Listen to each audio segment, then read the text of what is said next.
Hey everybody, welcome back. Another Gravity Ace devlog. Stream. Another Gravity Ace stream, let's call it that.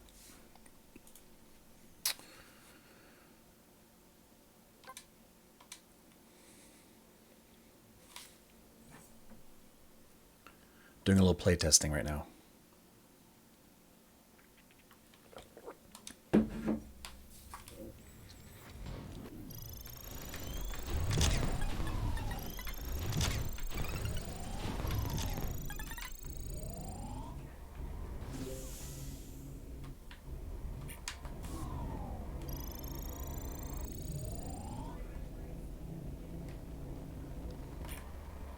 Ah!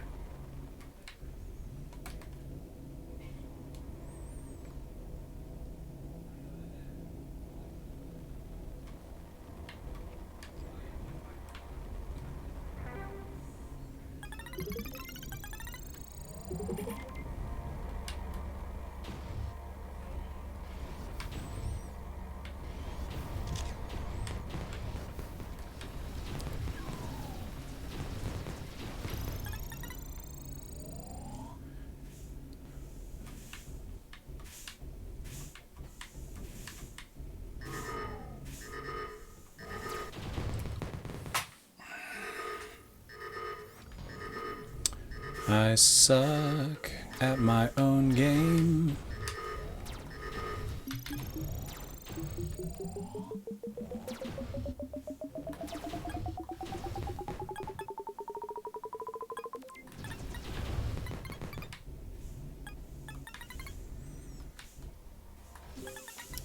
Today, we are going to get to some programming. But first... Oh, my lord. First, I wanted to try and pass this level. I think I might need to adjust the gravity on this level. It's a little heavy.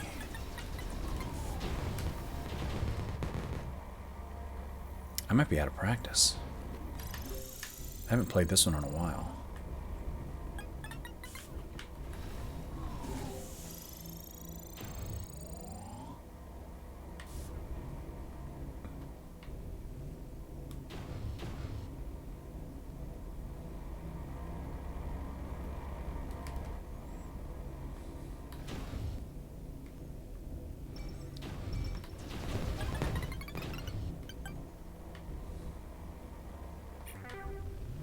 There we go.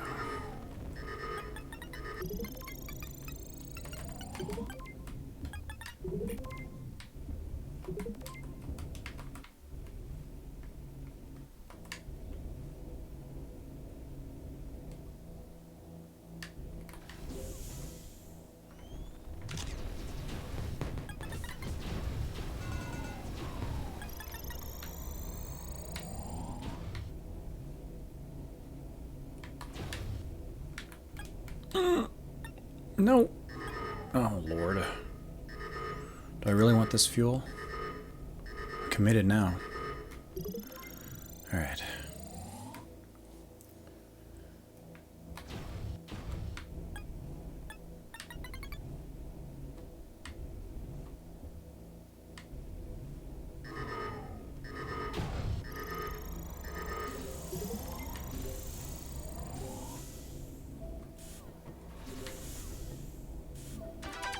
Hey! Ooh. There's that level exit sound. I think it needs something. Oh, it's a little lightweight. It needs more. It needs more gravity.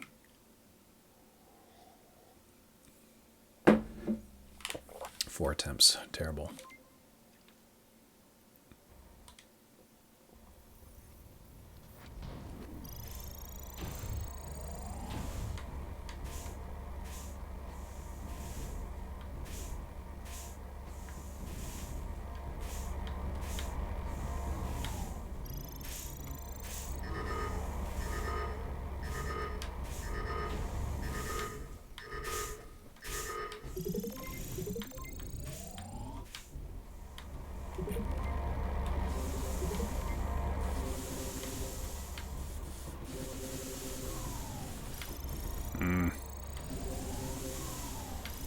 Dang it.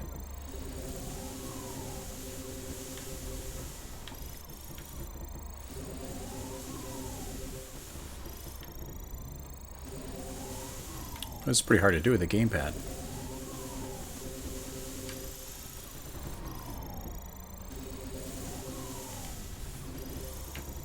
Here we go.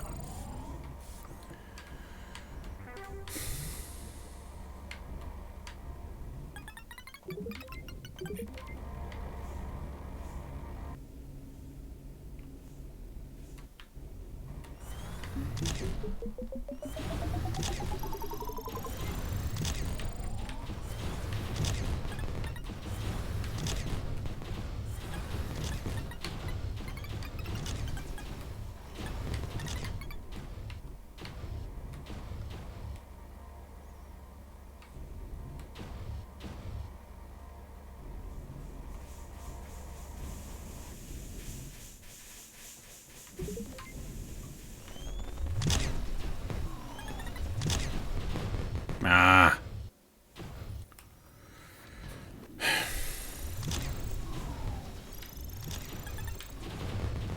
All right. Next time I die, we're turning this off. Turning off the playtesting and getting into some coding. Sort of warming up to it here. Ooh, that was close.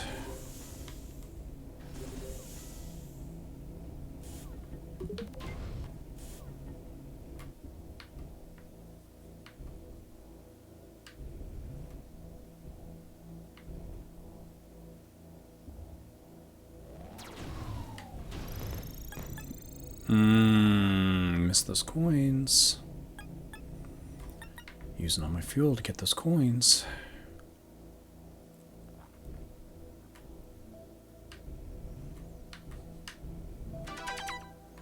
Yeah, that definitely needs some more bass to it, some punch to it, that sound.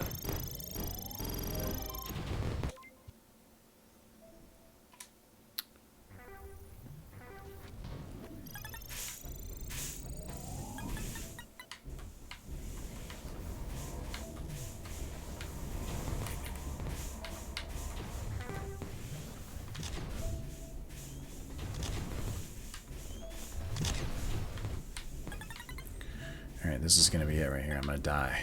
I'm going to die right here trying to get those coins.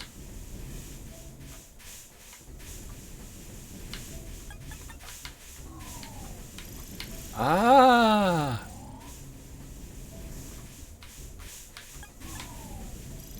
That's it. Alright.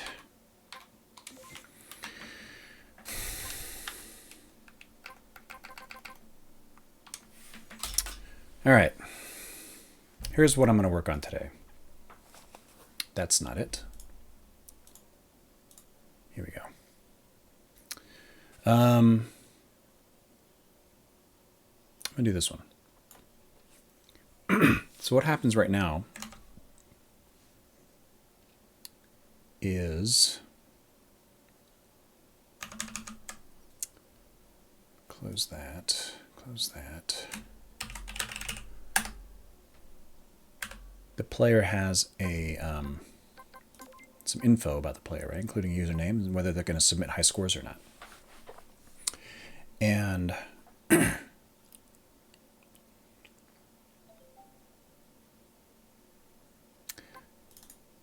think the first thing I want to do is,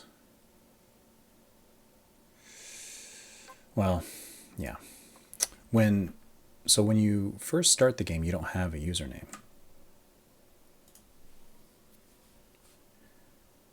And what I'm doing, that one already exists. Well, I may need to do some work for that. But what I'm doing here is when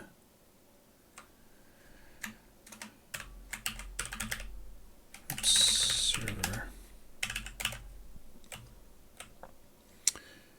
when the game comes online, it gets all the configuration for the server, tries to connect to it, creates a client, tries to log in, and then it tries to get the username. If the username is empty, then it gets the username generated by the server and stores it here.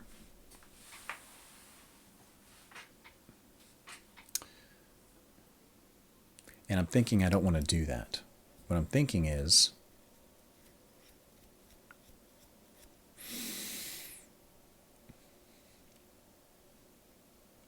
what I'm thinking is, I'll use a blank username as a key, as a signal that the score shouldn't be submitted. So on game over,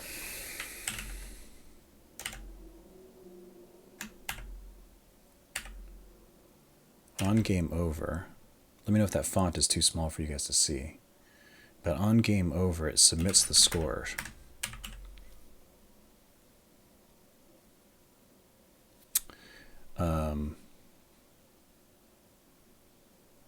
This should actually check.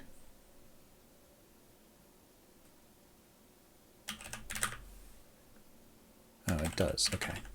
So it checks the config. If submit score is off, then it just doesn't submit it. Perfect.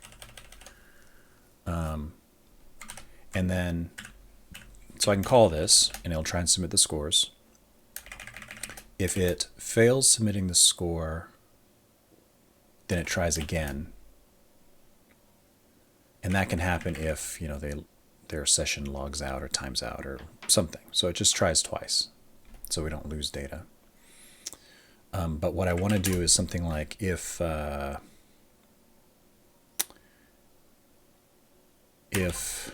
config.get username empty, then do something.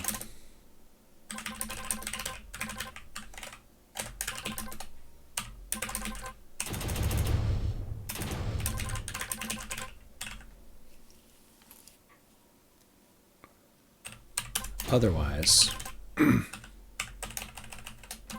that.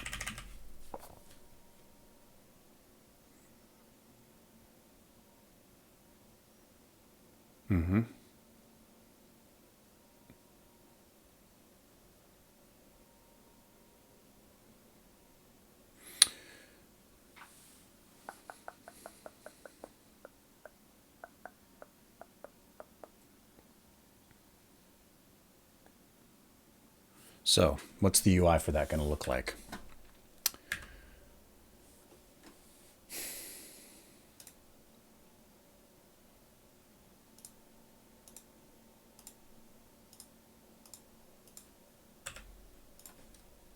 Line 144.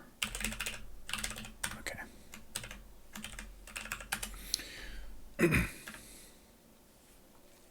So I'm thinking they'll get to the end here, and it'll give them their rank, and then it'll pop up a box that says, hey, would you like to submit your scores? Enter your username and hit OK.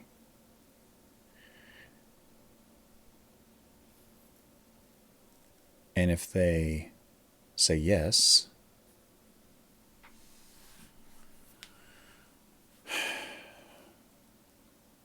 then it'll take the username, update the config with the new username, submit the score. But if they say no,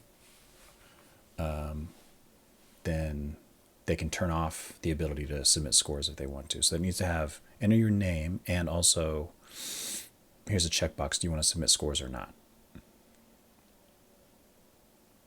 And I think that's going to require a dialog control. That's going to be a new scene. So let's do a user interface. Hey, Baba, I don't know how to say that. Thanks for the follow. Thanks, Baba. I'm going to call you Baba if that's okay. Welcome.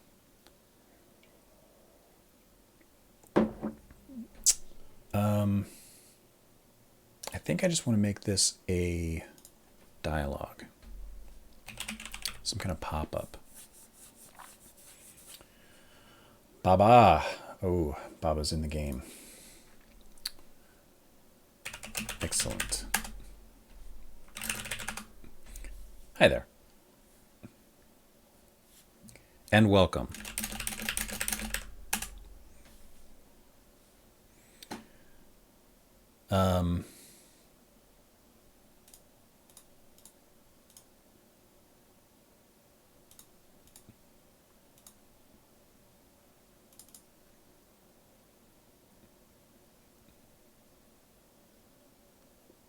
Yeah, I think this will work. So let me change the theme on this. I'm going to load in my common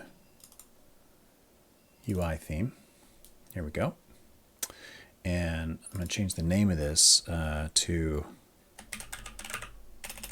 submit your high score, or submit your score to the leaderboard. That is wordy.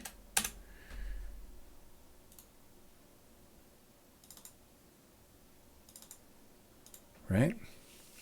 And in here I'm going to have a label. And this will be username. And I'm going to have another label, and we'll call this, no, I'm going to have a checkbox.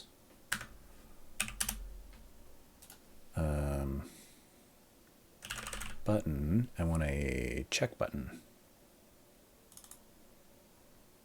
Like that.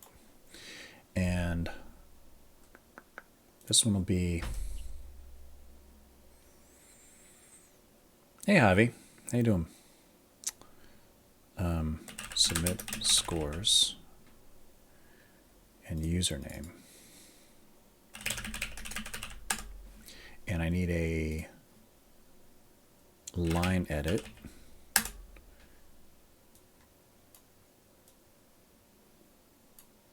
Come on. And I'll call this one username. And this will be submit checkbox. And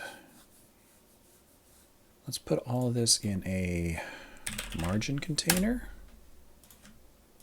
like this, and then in a VBox container. This is one thing I don't like about the UI system, is how indented it gets. And let's make this full rect with 10 pixel margin all around. And this is full rect. Okay. So then I can change the size of this control to something more reasonable. And then I want to put a HBox container here. Put these in it. Like that. And this thing, why isn't it the full width?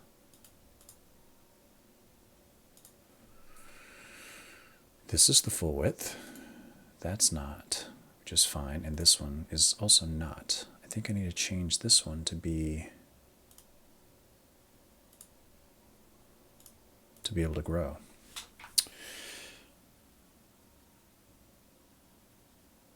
How advanced is the game right now? Well, you've got 24 levels. You've got a built-in level editor. All the levels in the game were made with the built-in level editor. I'm working on leaderboard stuff right now, which should be up hopefully soon, by Christmas. I don't know if you saw me playing it, but the sound, music, art, everything is all in. I mean, it's a fully playable, pretty fun game. It'll get longer. It's got one world with 24 levels. I'm going to add a couple more worlds with a similar number of levels. I'm adding boss fights. The other worlds are going to have more different types of enemies, things like that. But yeah, I mean, it's a full game right now. It's just not finished yet. That's all.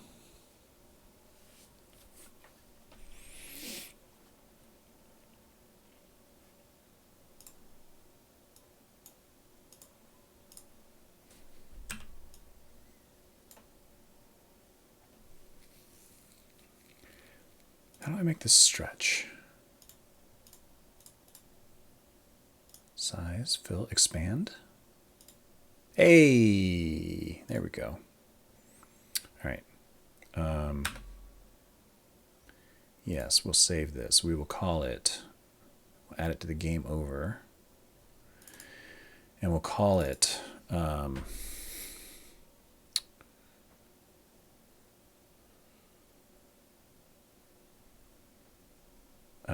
username dialog, and we'll name it username dialog right there.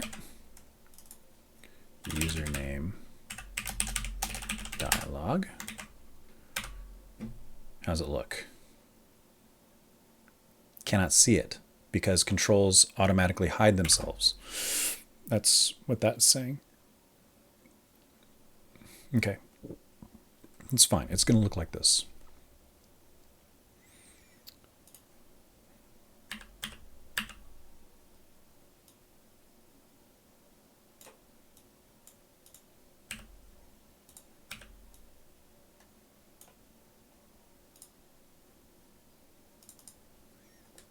Okay.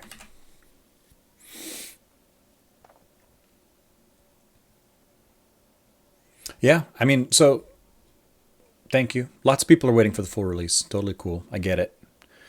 I do that with most of the games I buy as well. I got to really, really want it to get it in early access.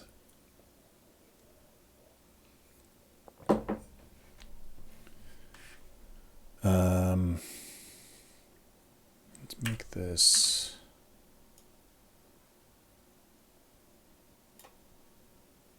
Yeah. So they can check a box here. Submit scores on or off. Hit OK. Type in a username if they want to. I don't care what they type in. If they don't type in a username, they don't. This is going to be on. If they don't type in a username, hit OK, it's going to not submit anything. If they do type in a username and turn this off, it's not going to submit anything. If they type in a username and this is leave this on and hit OK, it'll submit the score.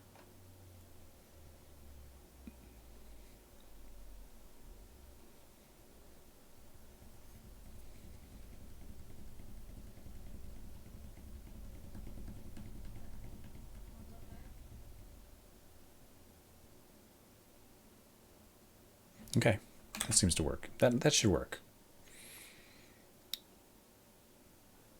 I guess the question now is, how do I pass this data? Oh, maybe I don't need to. I don't need to. What I need to do, okay, let me attach a script to this. So what I need to do is attach a script here to confirmed. Connect. And then if it's confirmed, then I say config.set username equals username, right? And their username is going to be this dot text.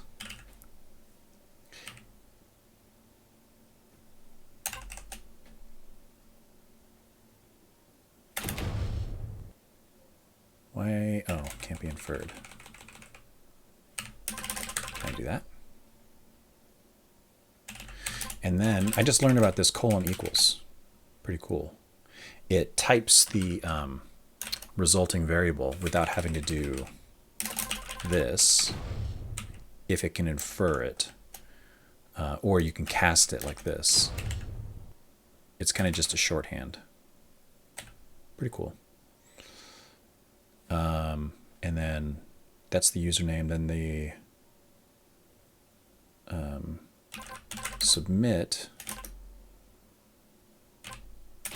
pool equals submit checkbox dot pressed. Can't remember which. I think it's pressed.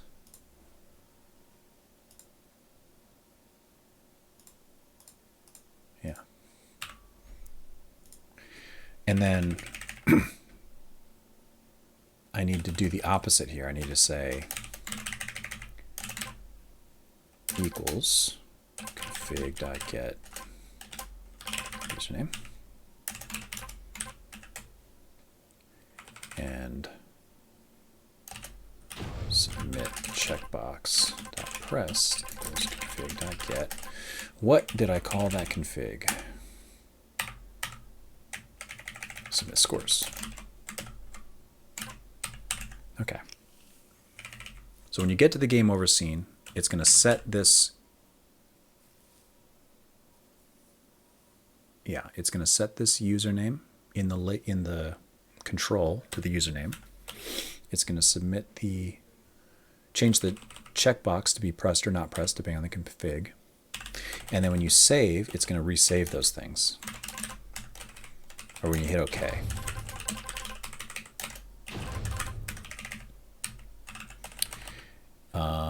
And then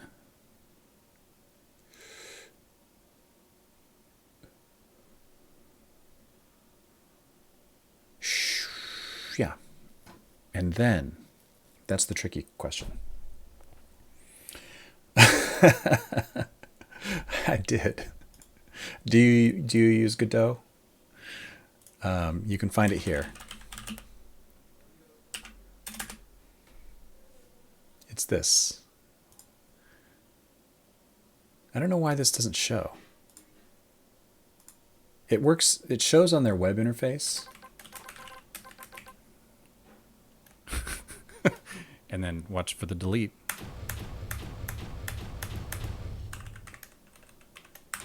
Yeah. So you can add it to Godot. You hit download. You have ridiculous coding.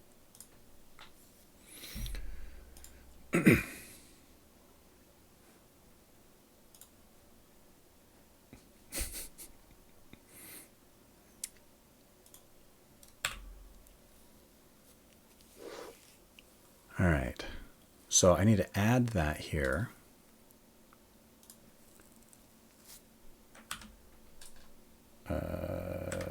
With this.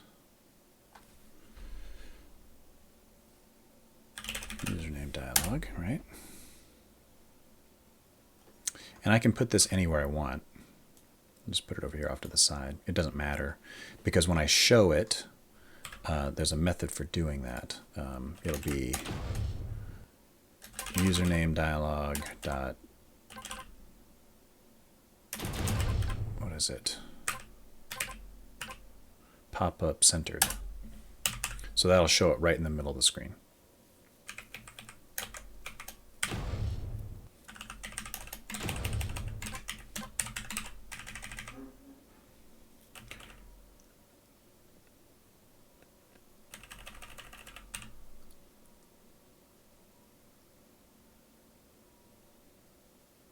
So the thing I'm struggling with right now is I can have this code be here in this script, or I could have it be here in this script, right? But to have it in this script, I'd need to pass in all of this data, which is okay. I could do that. But it adds a kind of a weird dependency here. And I think I don't want to do that.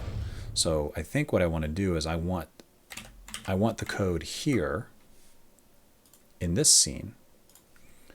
But that means this needs to know when this happens.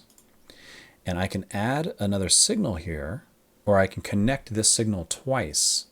But I'm not certain what order these signals are going to get called in. And the order is going to be important because I want this one to get called first, so it saves this data. And then I want the second one to get called, which does this. It'll do this. Oh, hey, Slacks. How you doing, buddy? Slacks. Let me see if we can see which order. Let's see. Godot, what order do signals get called?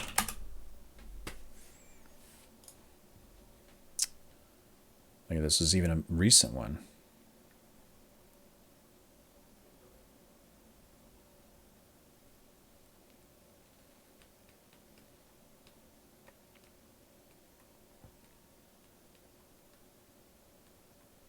Signals aren't ordered in 3.0, and they aren't stored in a dictionary. Stored in a contiguous container known as a VMAP. Personally, I think relying on order for signals is a bad design decision. I agree. Even if I could be certain that in this version that the signals were in a correct order or a predictable order and it was the order that I needed them in, I couldn't guarantee that that would always be the case. The next version, they might refactor it, change the implementation a little bit, and now they're in a different order and my game will break. So, I agree. This is a bad design decision. Don't depend on the order of things where the order isn't guaranteed. So what I want to do then is I want to make a new signal. We'll call this signal saved. Whoa.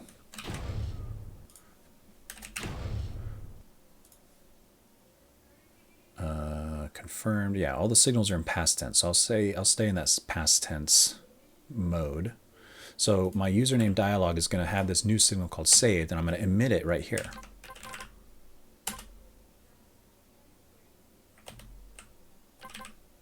Like that. So now I know whatever receives this signal, it'll receive it after this happens. And then here, in Game Over, I can have access to that signal now, saved, and I can connect it like this, right? Let's move this up. I like my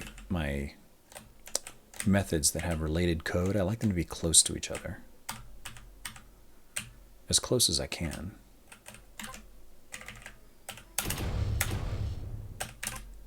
Maybe this one doesn't matter. It's so far away it doesn't really matter. All right. So all this code needs to do is show the dialog, right? Then the dialog's going to accept some input. They're going to hit OK. It's going to save the config, and then it's going to emit that other signal. That other signal saved will then call this method, and that method is just going to do this.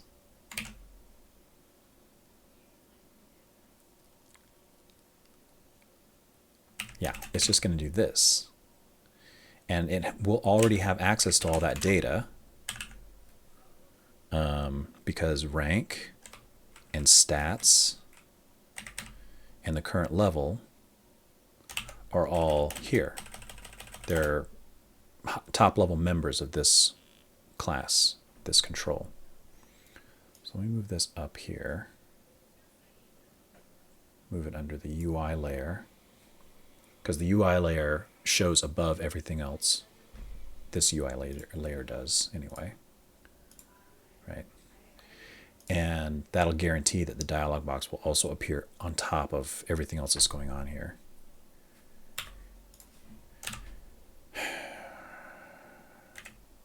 Yeah, so then when the config gets saved, that dialog will appear, the config will get saved, and then it will try submitting the score again with that new data. And it wouldn't have submitted it in the first place because the only time this shows is if the username's empty. If the username's not empty, it's going to show here. And then, so later, if they want to change it, they'll have to go into the options to change it.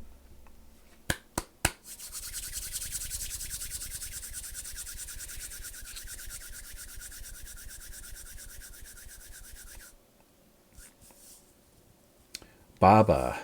You could always have an entity delay by sending a secondary signal. You read my mind.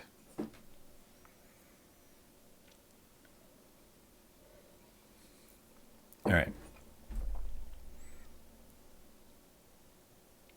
I think that worked. That'll work. How do I test it? Let's test it. I think I need to change my username to empty. Oh, let's run the server as well.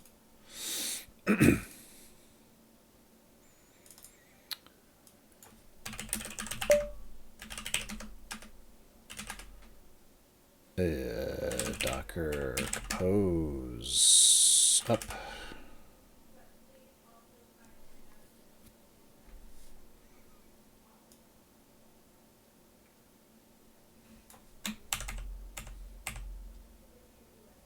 Okay, server's running. Run the game. Go to my options. Delete that, save. And that failed. Why did that fail?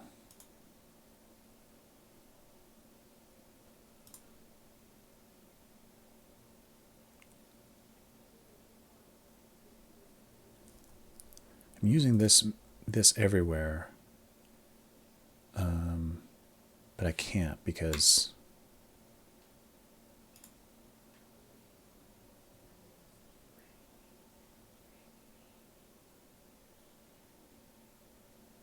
sometimes they don't return.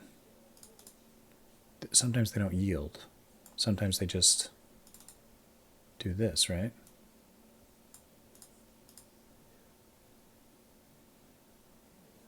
Yeah, so what happened was it probably tried to update the username to blank. If username empty, return false. Return false. Fixing bugs while I'm going. And then this needs to say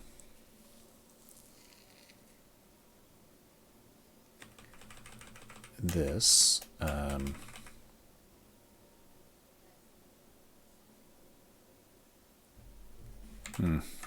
This is causing me a lot of problems.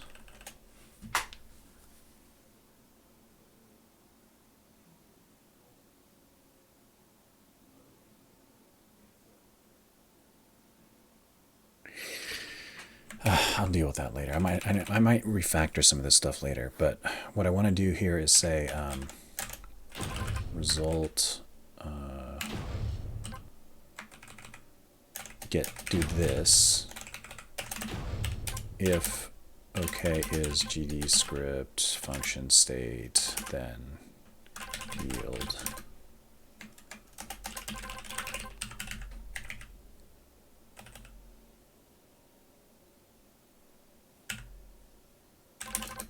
Like that.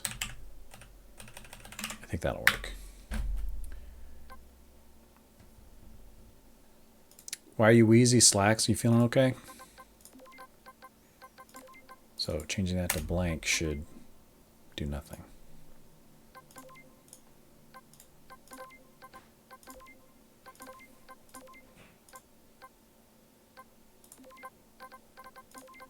Okay.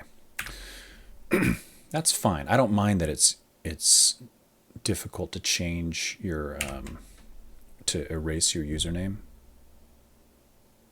I don't think it's essential.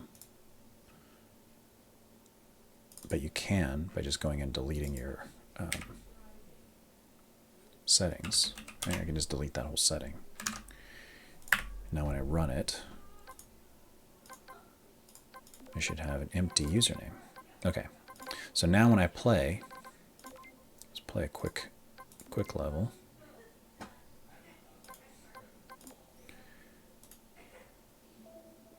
When I get to the game over here, it should show that little dialog.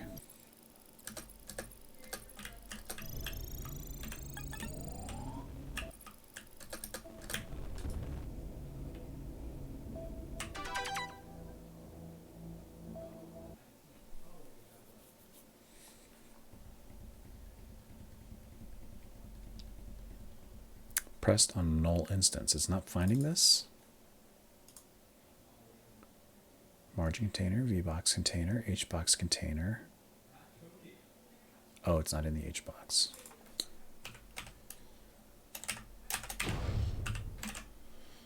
Try it again. It was trying to show the checkbox though, so that was correct.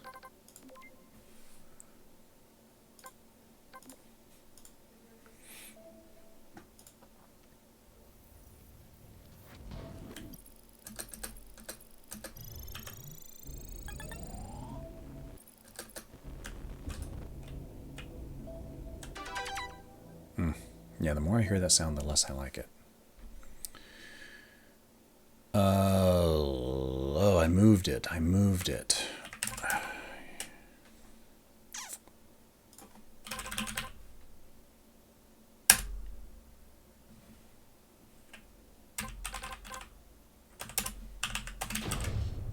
All right. Third time's a charm.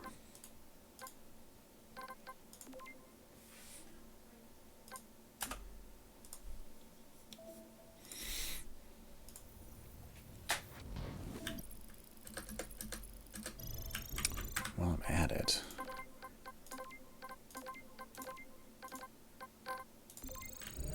turn off the dialogue while I'm testing, because it just speeds up the testing a little bit.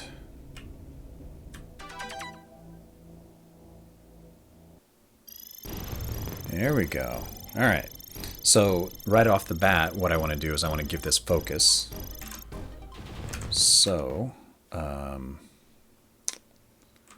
what I'll do is in here on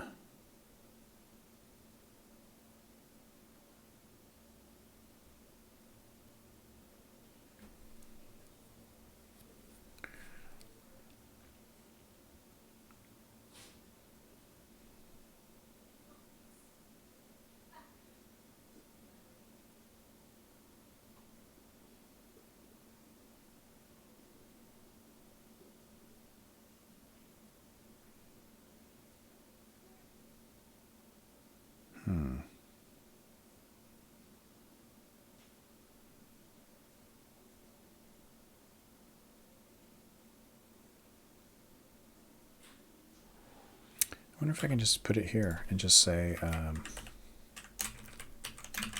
that. I'm not sure. Actually, I don't want it there. I want it to be when it's appeared. I don't know if I can put it here, though. Maybe. It's about to show it, so it grabs focus for the username. Maybe? Anyway, we'll try that. So I click in here, I type Jotson, I hit OK.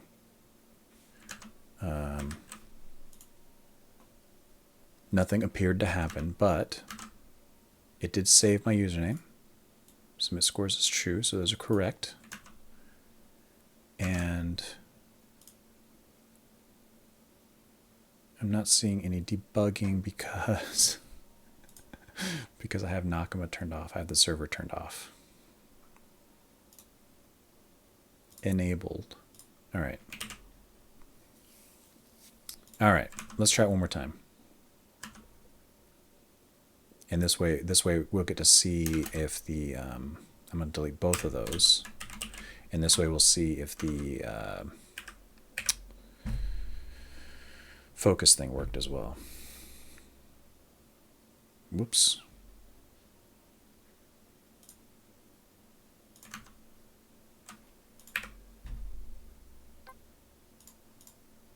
All right, so now I'm getting the debug information from Nakama because it's enabled now. Go look over here. See, I still don't have username or anything.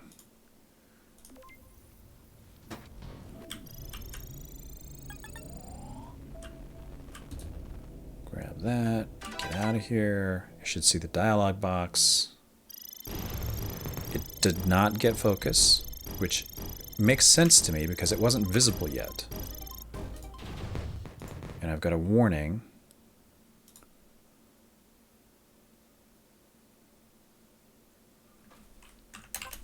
Can do that.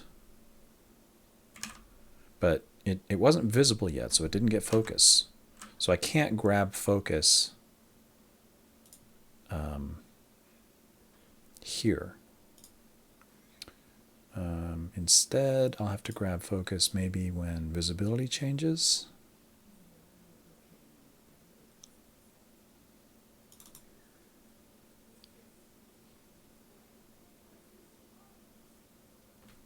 Maybe here. When the dialog gets focus,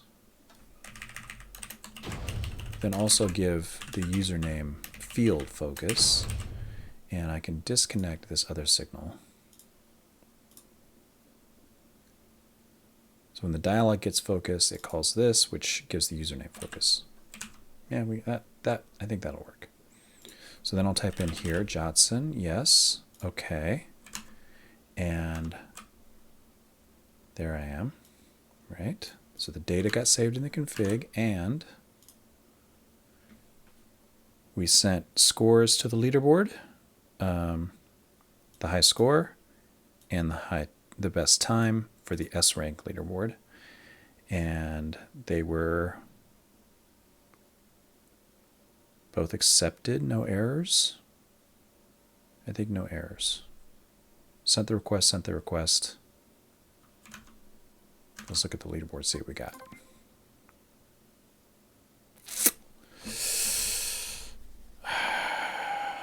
This thing.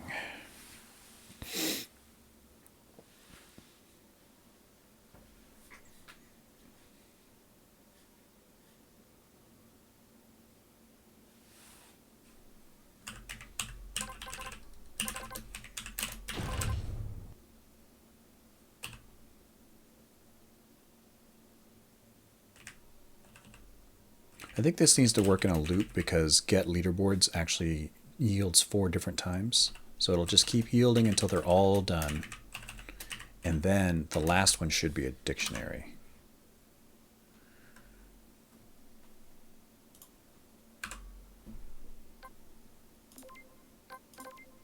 There it is. Excellent.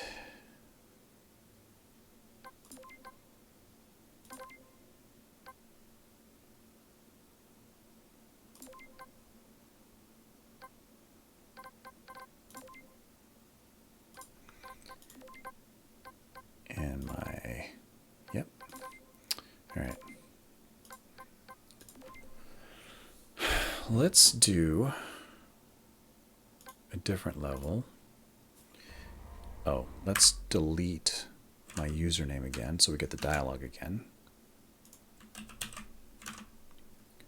And then we'll play a different level.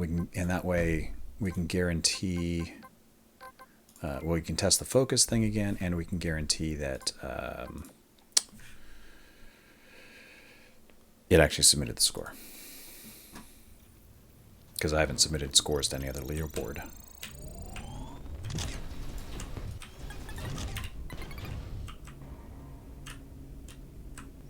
This one is a bit of a longer one. Look at that whale.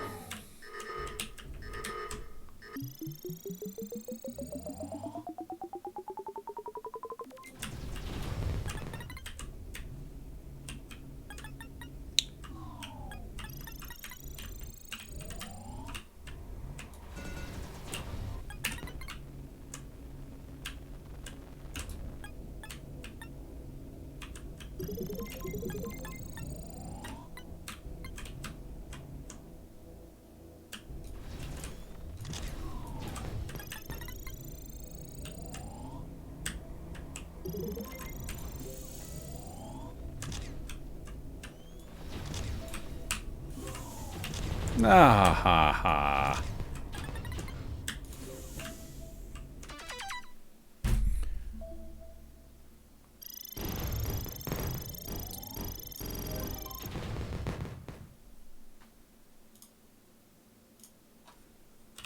Okay, I still seem to have a focus problem. There it is. Best no rank times. 64.27, right? Is that what I got? 64. Whoa, what is happening? That won't do. I've got a rounding error here. This time is being rounded differently than this time. All right, let's fix that bug while we're at it. But it did submit everything, right? I got my score, got my time, got the username that I typed in. So that all works. Let's see.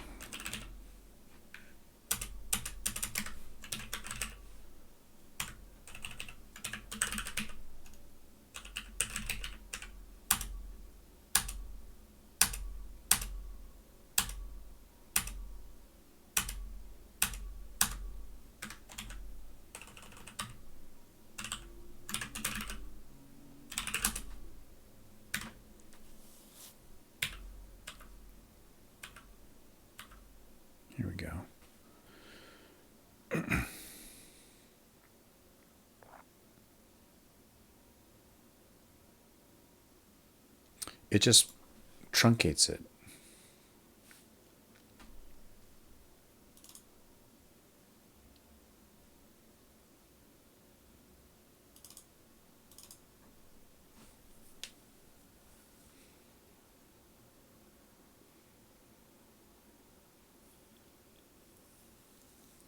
What does pad decimals do?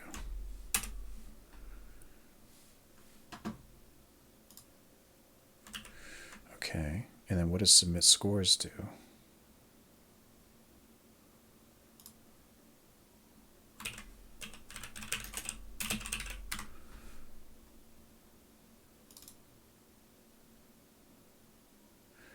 It converts it to milliseconds,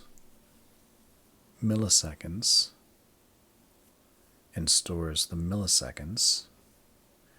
And then when you get the leaderboard back out,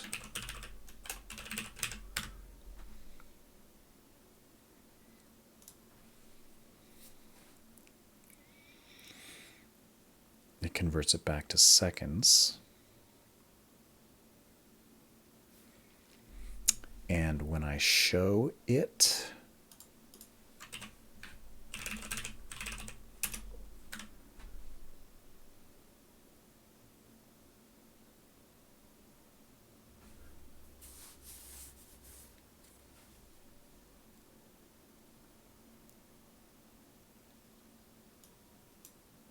huh.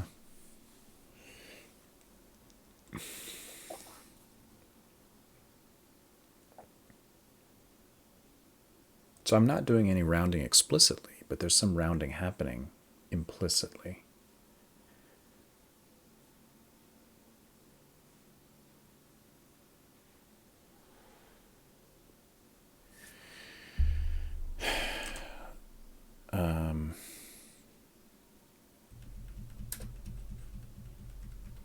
Interesting.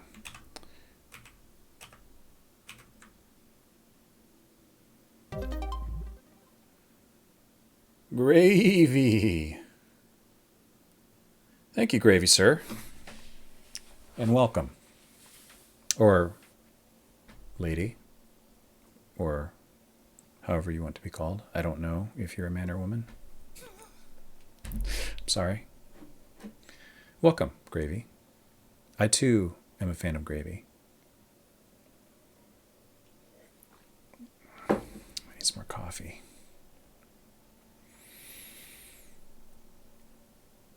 All right, let me think about that a minute. Meanwhile, let's do a commit.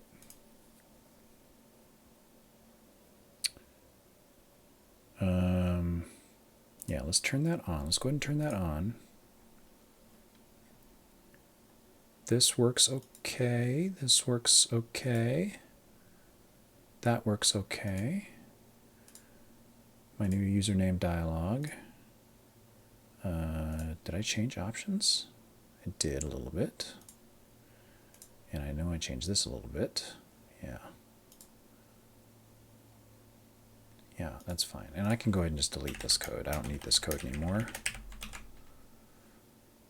Commit that. Added username prompt on game over screen. Okay, what is this? What are you? You I can throw away. I don't need you.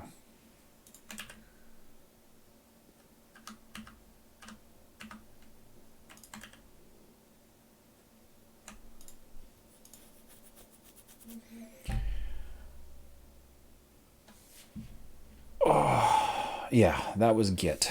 This is my Git history. This was my last build that I published last Friday. And these are all the changes that have happened since then. And now I'm pushing to GitHub. I have a private repo on GitHub, which will move the origin up here once that's done. Here we go. Happy with GitHub? Yeah, I mean, it's fine. I run my own. It's easy enough to run your own Git server. You don't need any special equipment or anything. You just need SSH, a server you can SSH into, and that works fine. I do that with some things, but ever since GitHub made their private repos free, I've just been using them. I'm not concerned about them being owned by Microsoft or them going away or anything like that, because Git is already distributed. It's so easy to, like, if they close down GitHub tomorrow, I wouldn't care. I'd still have all my code and everything. It's like, I'll just push it someplace else. I also use GitLab. I use GitLab for a lot of my client work.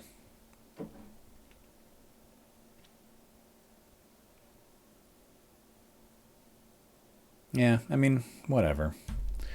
I switched to Linux because of Microsoft. Big ol' evil Microsoft. Way back in the day. And I don't know, but they've changed a lot in the last 15 years. I mean, I'm using Visual Studio Code right now.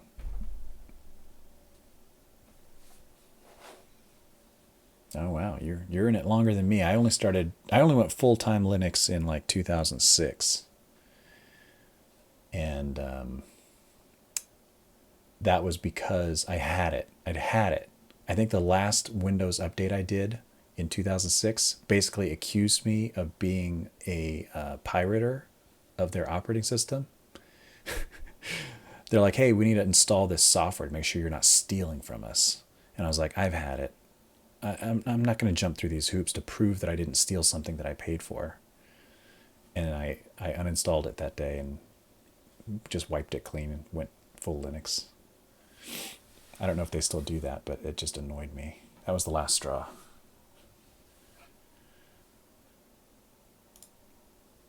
They seem pretty okay now, though. I have a Windows laptop, which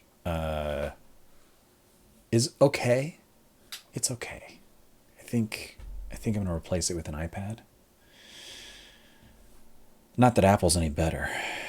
Not that Apple's any better. They're annoying in their own ways. And Linux is annoying in their own ways as well. It's always a trade-off. Yeah.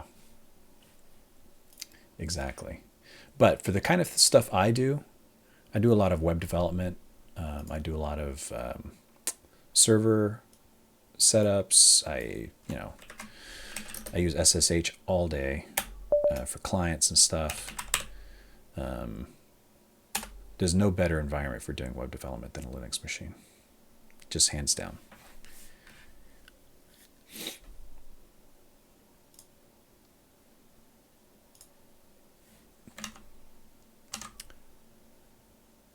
All right, so now let's see. This must be doing some kind of rounding right here. This is doing some kind of rounding. And I can, let's see, that's line 597.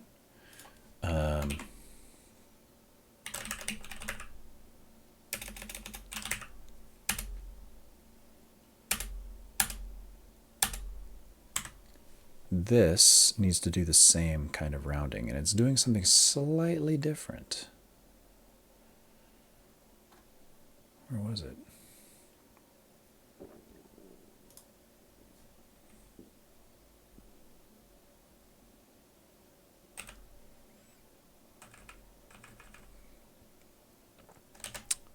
What I should do is that.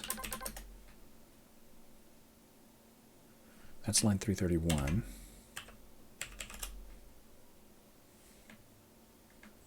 I lost the line number.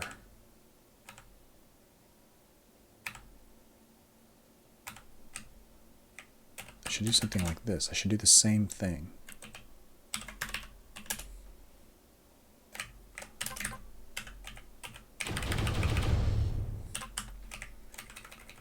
I don't need to convert it to a string. I don't need to pad the decimals. Yeah, I just want to do that. So now that this display in the grid on Game Over should be exactly the same way the same stat is being displayed in the grid on the leaderboard. And if they're doing rounding, they should both be doing the rounding in the same way, so I shouldn't see that bug anymore.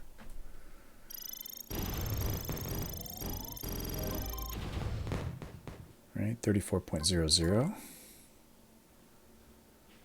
I mean, it's not going to submit it, I don't think, because this is just a test run.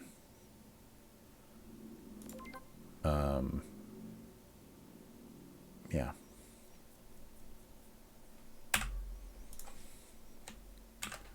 Let's see. How can I make this happen? Time.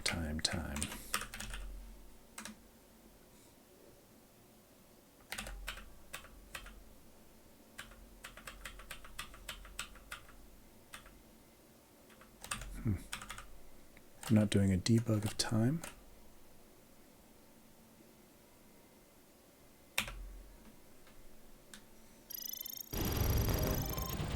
Where's that number coming from?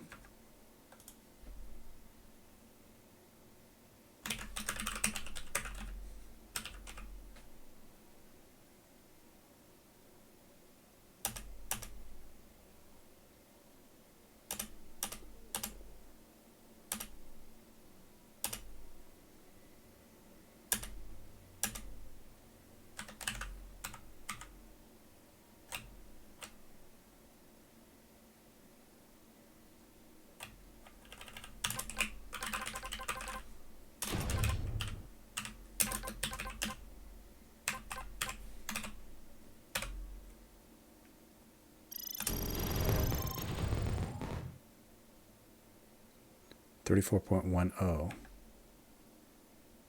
not 11. It didn't round it.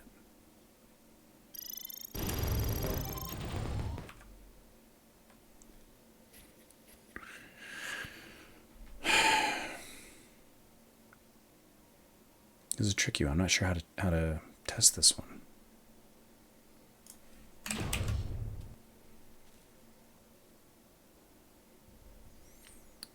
Hey, Droopy. Anyway, that seems to work. I'm using the same code. I don't think I'm doing any rounding anywhere else.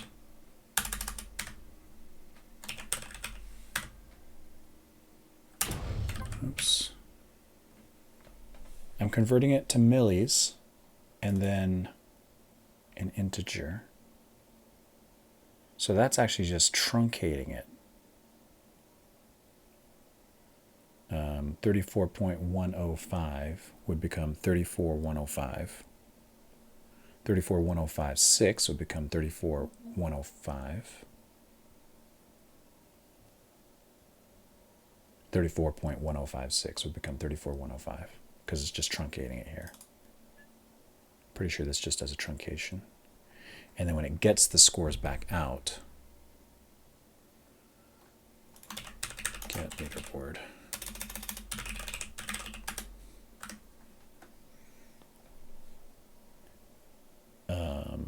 It just converts it back into a float.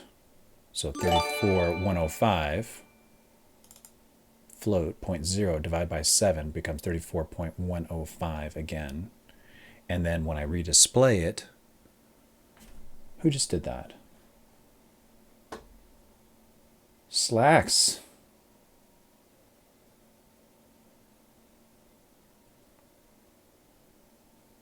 Wow. Thank you, Slacks. You're awesome.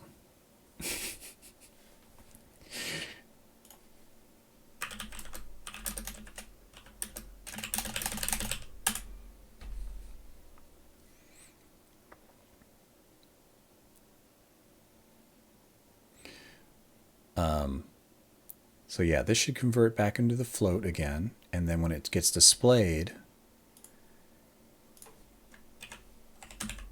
it displays it like this, float to 2 decimal places, and float to 2 decimal places. So if I'm truncating in both places and doing the same type of display in both places, it should be the same in both places. I'm not going to test it. I'm just going to trust that and see if I see it again later.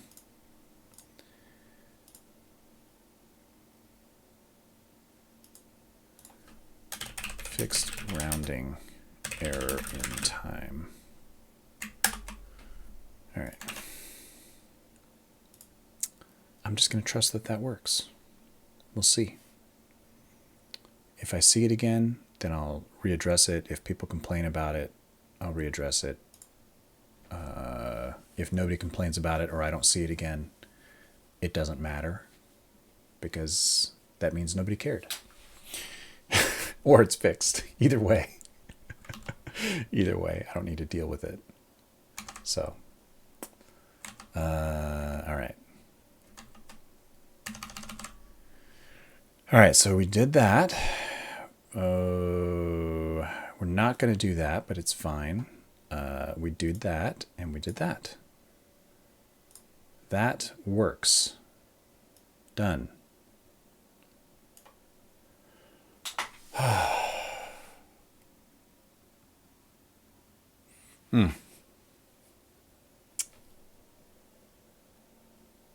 Yes, it is. It's very kind.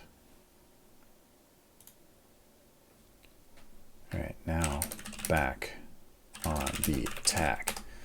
So for the new folks who don't know, when you say something in chat, it spawns in a ship.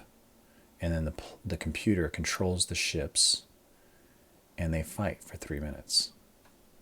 And whoever wins gets eternal bragging rights until the next battle.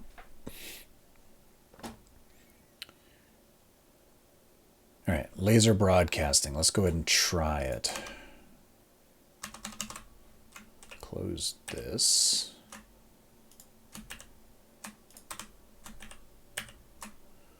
Close all of these. Beam. All right. Yeah. Okay. So what I mean by laser broadcasting is this. Go into the editor here. So when these lasers come on, just before they come on, it shoots a little laser, and then the actual laser comes on. So that's not a whole lot going on there. What I'd like, I think, is more of a build. Right? It barely gives you any warning. These guys give you a much better broadcast. They show you not only the range of the thing, they show you, they blink, they tell you it's about to come on, and they show you the range of where the blast radius is for these steam vents, right? It's a good broadcast. You know it's coming. You know to get out of the way. It's very clear. This one is clear-ish, and it shows you where the beam's going to shoot, which is good. The beam's going to go all the way to there. So you know, get out of the way, get out of that line. But it doesn't last very long. It doesn't give you much warning. And I don't mind the short time so much, but I think it could do a better job of just letting you know it's still kind of alive.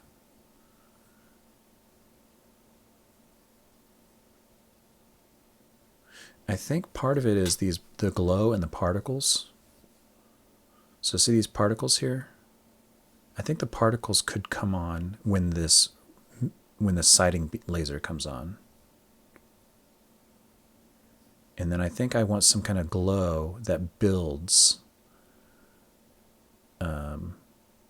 Some kind of glow that builds until the laser comes on fully. So this is doing that. I have two functions here. One turns it on,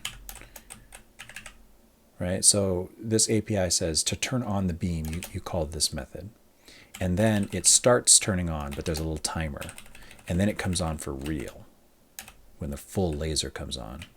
And so it does start emitting particles right away, but I guess they don't have enough time to actually get out there. So you don't really see them.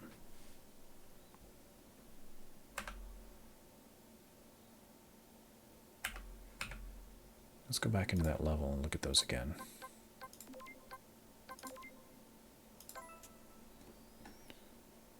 So if I zoom in here and turn that off, so there it is open, and now here I'm closing it.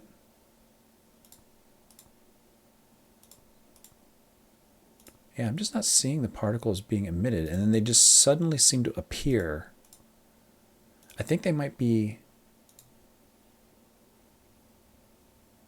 I think it's because they're a child of the beam itself, and the beam isn't visible. So these need to be outside of the beam. They need to be their own thing, like that. So the beam particles and the beam can be on independently, right? Like that. So since I just moved beam particles out of beam, I need to change everywhere I see this to just be this.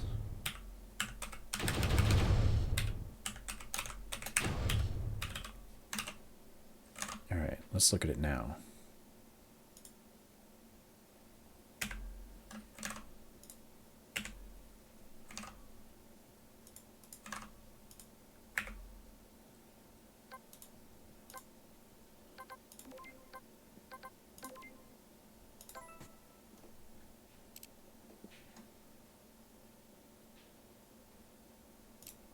That's better. See, you can see the particles start to appear, and then they fade out independently of the main beam.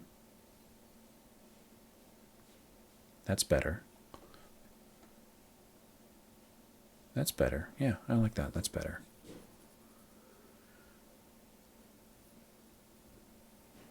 Okay. Okay. The other thing, I think, is this timer is very short. Half a second. Let's make it a full second. Let's make it a full second.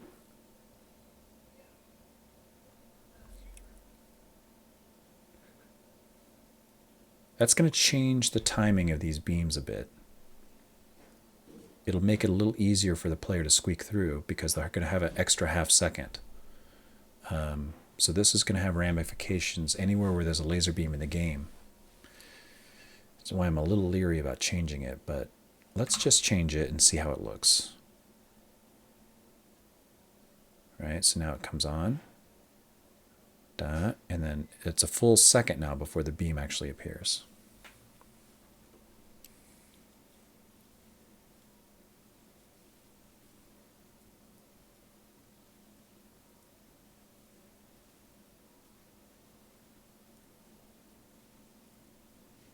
Okay. Maybe. We'll see.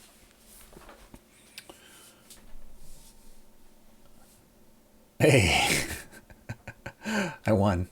Sorry. Oh, al dente. Oh, thank you. Thank you.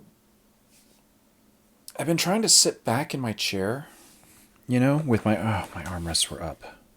I've been trying to sit in my chair with my armrests down so I can lean on my armrest a little bit. I've been trying to sit back fully with my back against the back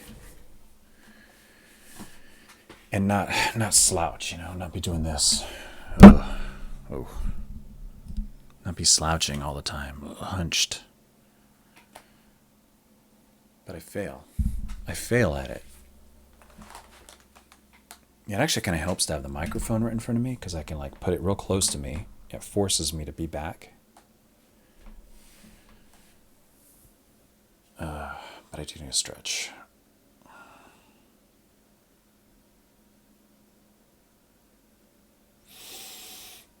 My neck hurts too. I don't know. I think this chair might suck. I might need to spend some money on a real chair. My last chair I paid for, and it's actually fine. It's still out in the garage. I need to reupholster it. But I just replaced it with this one because this place where I work, they were getting rid of the old office furniture because they're moving to a new office. So I just came and took a chair, took a couple of chairs, and it's fine. It's fine. It's one of these cheap Amazon chairs.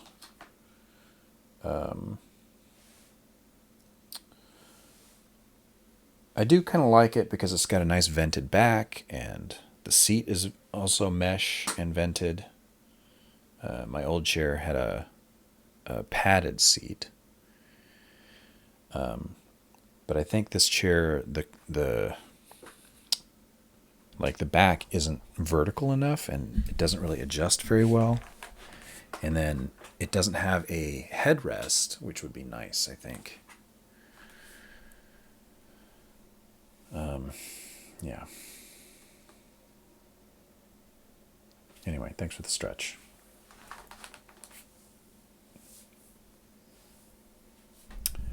Yeah, maybe a stand-up desk would be a good idea. I've been looking at those too. It's funny, I looked at those one time, and now I see nothing but ads for stand-up desks. But I've got a nice tabletop already. I was thinking of getting this thing, these legs. These.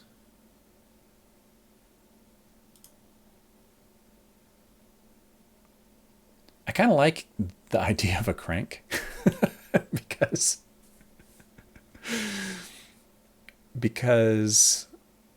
I don't think I would be adjusting it all that much, and I think part of me is like, look, dude, if you're gonna stand, let's make it hard to sit again. Right? So I'll be like, ugh, here I am standing, but do I really want to crank it down? I'll just keep standing.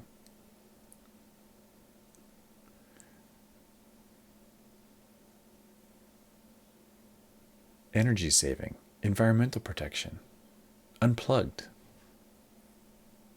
can be used where there is no socket. I don't know. Right? That's what I might end up doing, right? I'll be like, oh, this crank sucks. This crank sucks. And I'll convert it to a motorized one.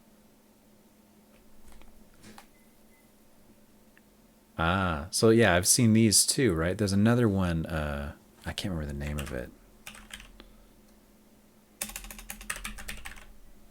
Standing, maybe it's these guys? Standing desk, tabletop.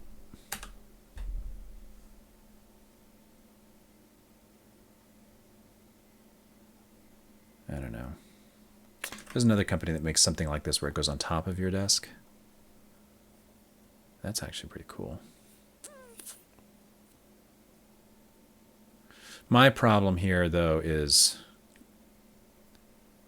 I kind of like this. Is actually really cool.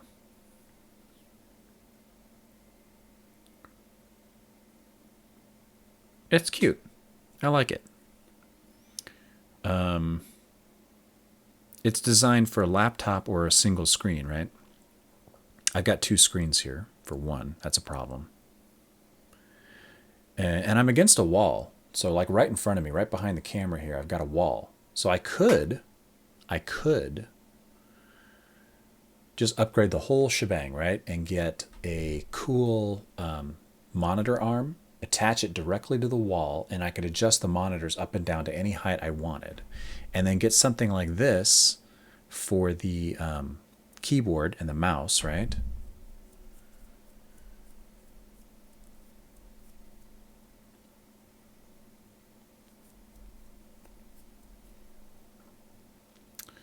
But if I went that route with the whole,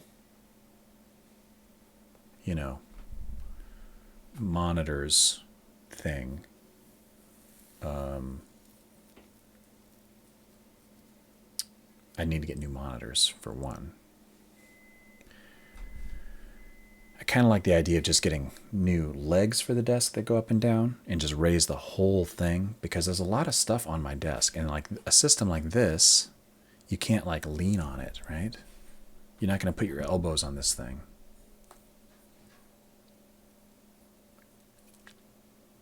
This position where there's nothing supporting your arm feels like it would be tiring.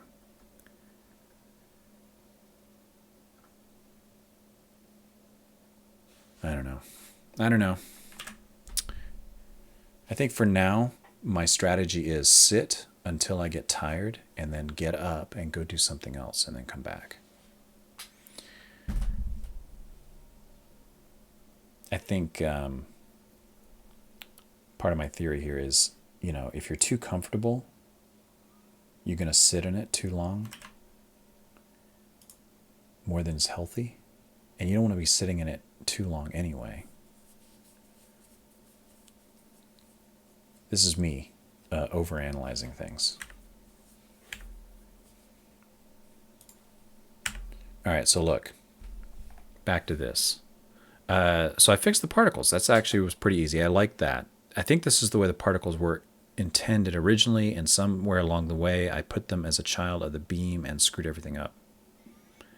But I like that, how they fade out, right? This is how they were intended to work. So this is actually kind of a bug fix, but it's nice. I like the effect. They're there, and then they fade out, right? And then they start appearing. Right, that's a better broadcast. So the other thing is, I think I want to make this laser beam, this sighting beam, more visible. I think that's just drawn.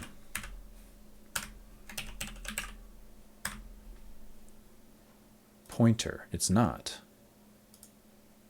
It's not. It's an art. Okay. So that's cool. So I can actually draw some glow onto it. Right? It's just this texture, and it's repeated.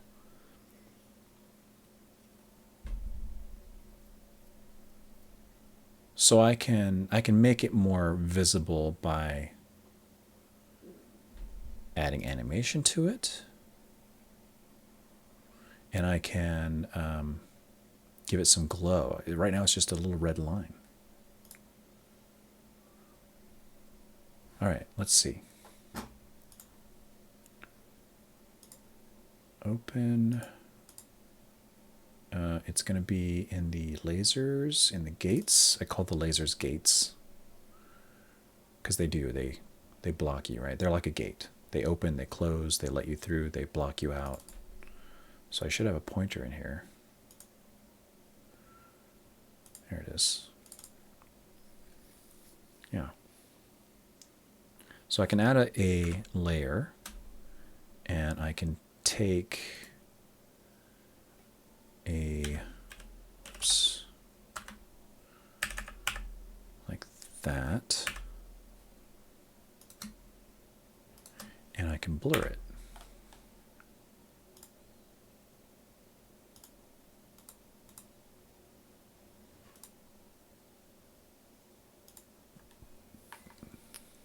And let's see if I change the mode here. Let's see.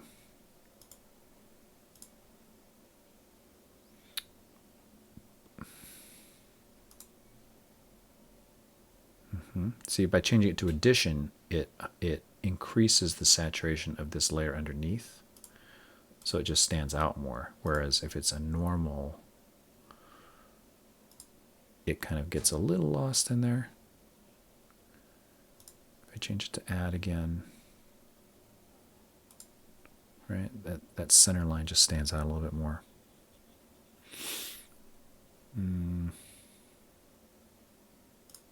Let's see, I could change the color a little bit. Lock alpha and change the color like that. Don't like that. That's okay.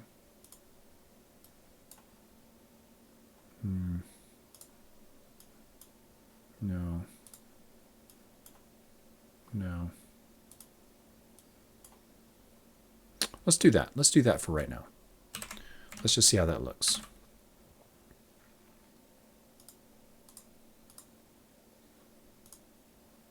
Oh, and I need to export it. And then switch over, and there it is. All right, so now I've got this cool beam. This cool laser pointer looks a little cooler. Let's see how it looks in the game.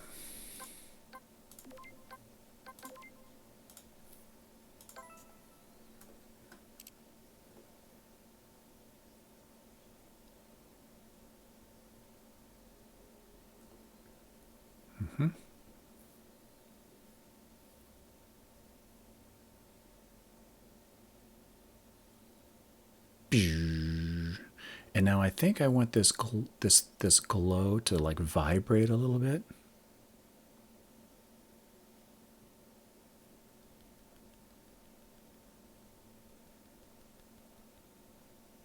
And I don't want to draw it. I think what I want to do is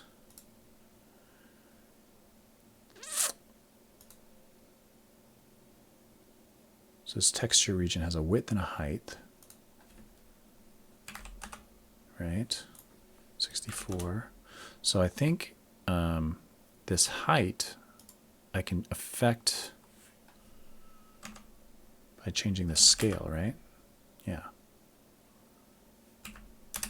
So what I can do is in here,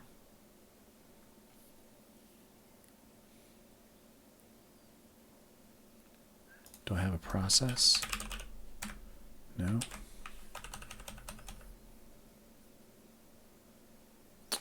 Let's just create one and see how it looks. So I can put a process like this, and I can say pointer dot scale vector 2 1 comma rand f. Let's see how that looks.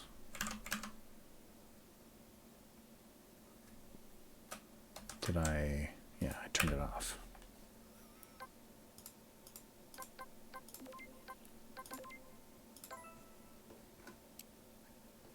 Uh-huh.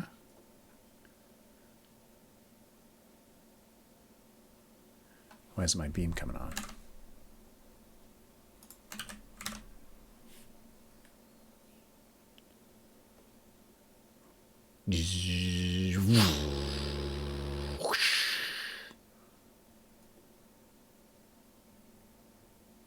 So that's a more interesting broadcast. Harder to miss.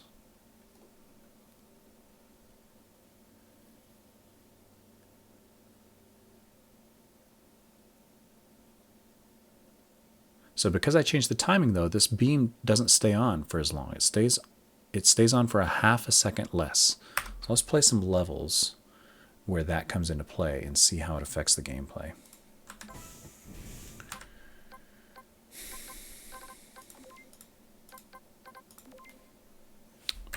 And let's get some music in here.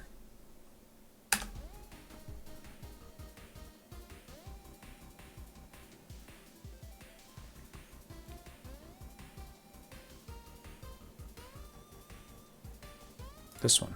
This is a good one. This is just filled with lasers.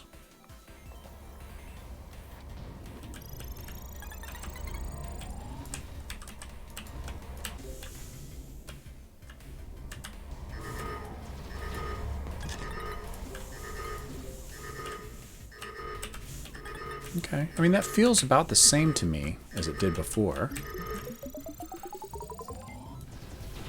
It's not changing the period of the whole thing. It just changes that section in the center, in the middle, where it is coming on or off.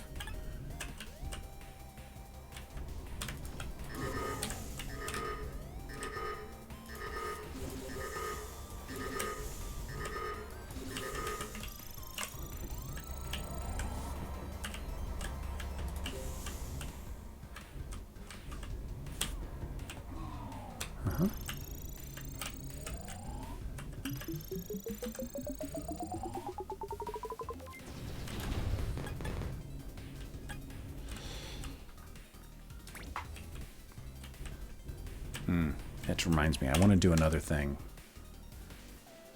I gave the astronauts names, but you never see them unless you attach dialogue to the astronauts. So I think I want some default dialogue to appear for the astronauts.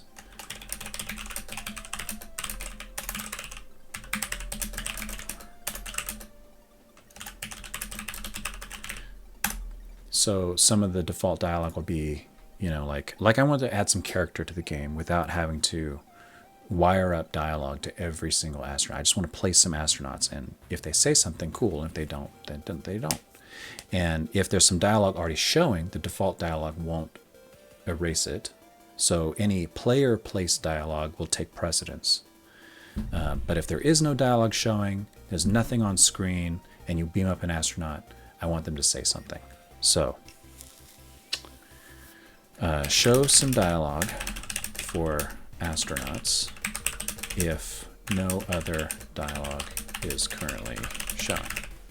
So these will all be throwaway lines, right? Like, wow, thanks. I was running low on oxygen. You showed up just in time.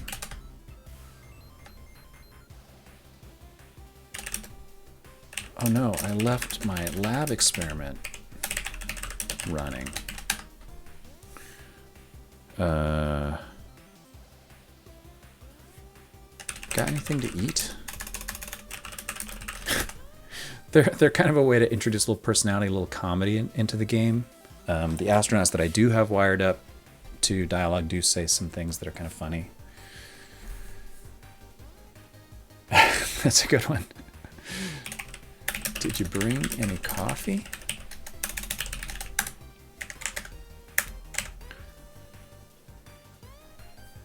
Whoa, it is very cold out there.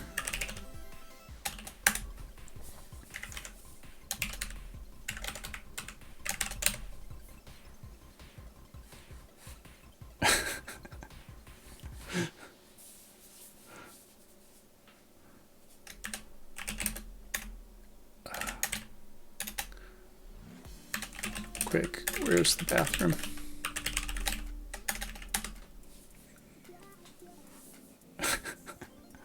No, I wasn't anxious.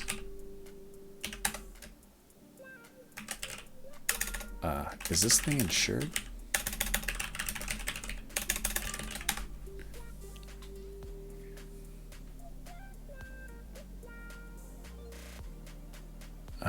Thanks for saving me. Right? We gotta make the player feel heroic.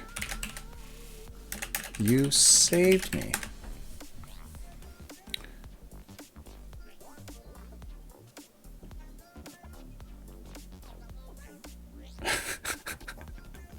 Oh, that's... You see my commercial? I can see my house from here. All right. So that gives us some ideas.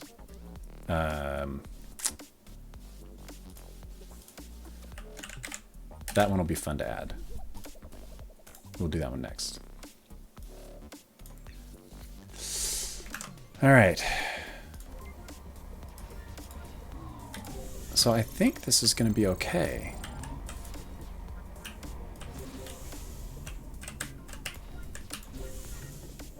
The lasers stay open a half a second longer, gives you just a little bit longer to get through.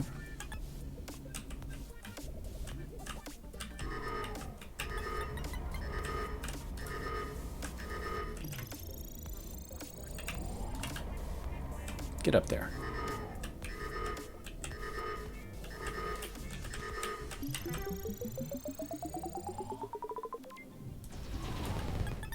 Let's see, what's another good level where there's a good laser that you have to get... Oh, I know. Level 16 has a good sequence of lasers.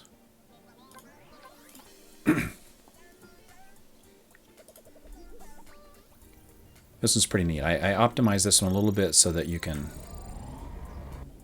see that timing there. If you're doing it perfectly, you should be able to get through all the lasers.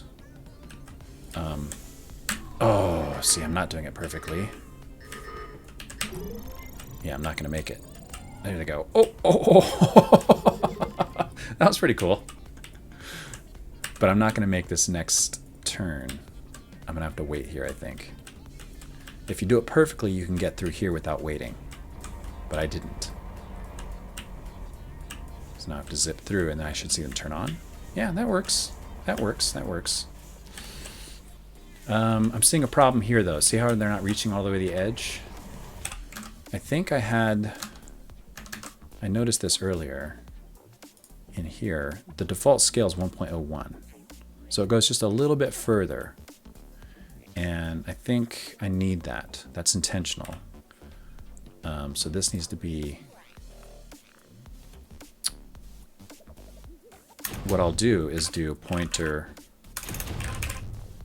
dot scale dot x, right? So whatever I put here, it's just going to keep it and only change the y.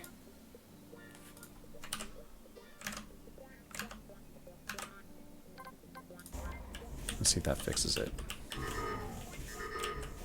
Nope, still no. Maybe it's got to be more like, oops. Maybe it's got to be more like 1.1.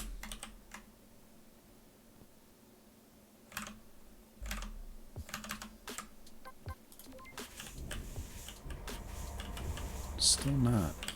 It's interesting. Why is it stopping right there? The laser itself, the beam is going all the way up. And that's only 1.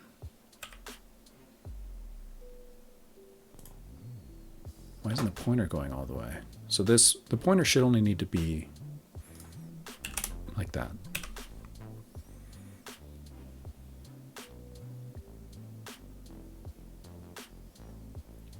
Here it's calculating the collision. It does a ray cast, finds the wall, sees how far it is.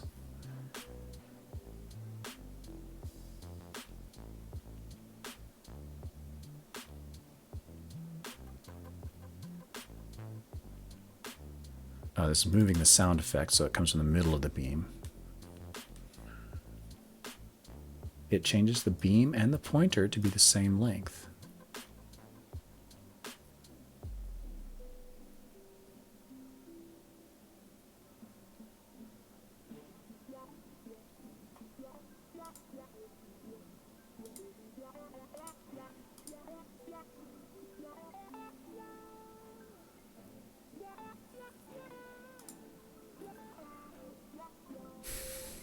Beam is 264.11. Pointer is 264.11.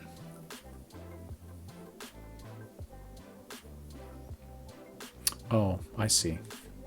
So the beam and the pointer, they are the same length. Okay, it's going to there. And the beam is actually acting really weird right here because it's not showing a collision either. That's strange.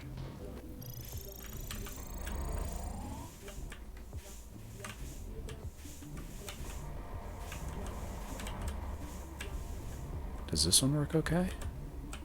That one works okay. These aren't showing the, see these little particles? These aren't showing the particles. Maybe that's just as far as it goes. It doesn't reach any further. How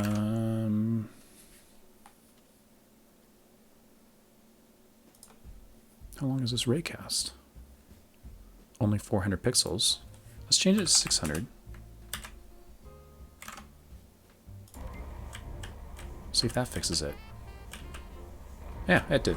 Okay. They just weren't reaching. The laser just wasn't reaching far enough. There we go. So that 1.01 thing was a red herring.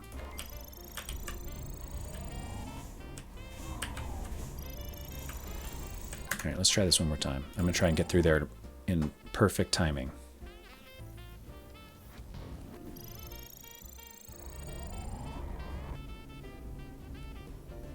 Gotta watch this turn up here.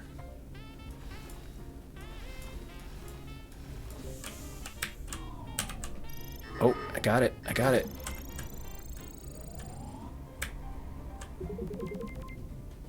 Let's see if I can get through there. Make the turn. And then... Oh, he makes it through without stopping. Yeah, that works. Okay, so I don't think changing that time, leaving the gate open for a half second longer, really changes anything. Makes things a little bit easier, but it's almost imperceptible. And it doesn't really change the timing here on this level, for example, which requires the timing to be perfect. It doesn't really change the overall period of the on-off phase cycle.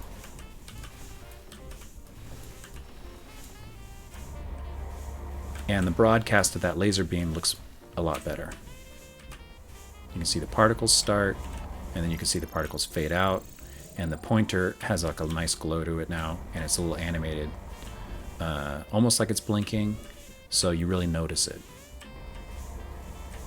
It looks a little ephemeral too because it's blinking, like it's temporary.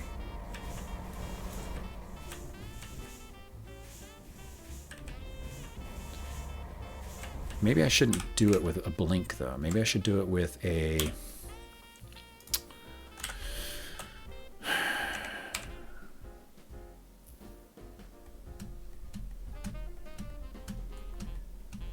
Maybe I should do it with a modulate.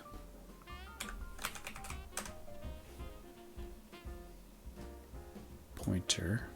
Does this have a... Yeah, nothing. So I could do pointer dot modulate dot a equals rand f.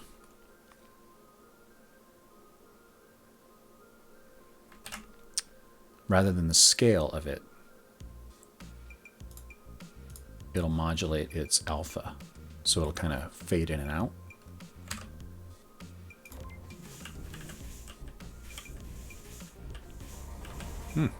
I kind of like that better. What if I did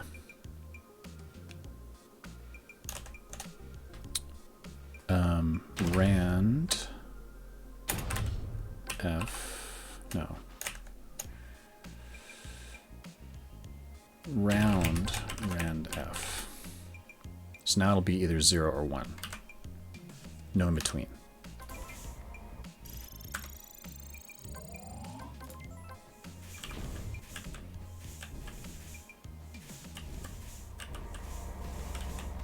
Yeah, kind of like that.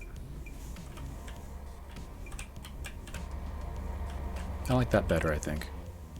Scaling has problems with pixel art. You know, as you scale things in pixel art by non-integer values, they start looking a little weird, and I was seeing some artifacts there where I was doing the scaling before. Now that I'm not doing the scaling, I'm just turning the whole thing on or off. It achieves basically the same effect, but without the scaling problems.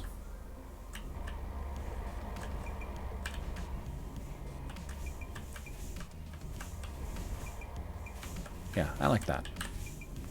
So you see the particles start to come in, the beam starts blinking, the pointer, and then the actual beam comes on.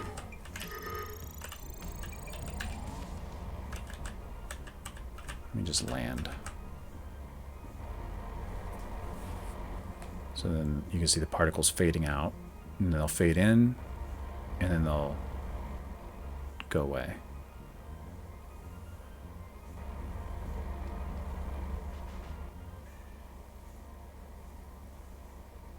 Yeah. And I could even do more particles, I think. Why not? Let's double the particles.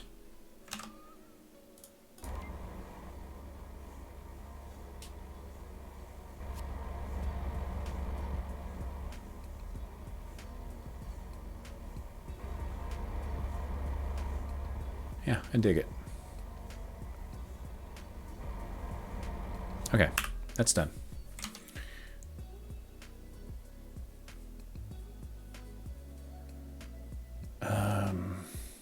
To-do list.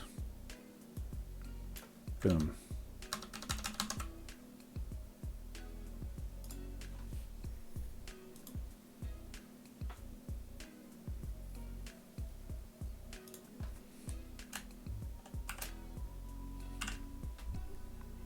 This warning here that's showing is because delta isn't being used.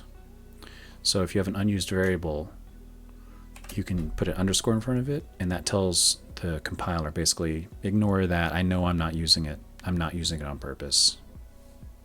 Don't tell me about it.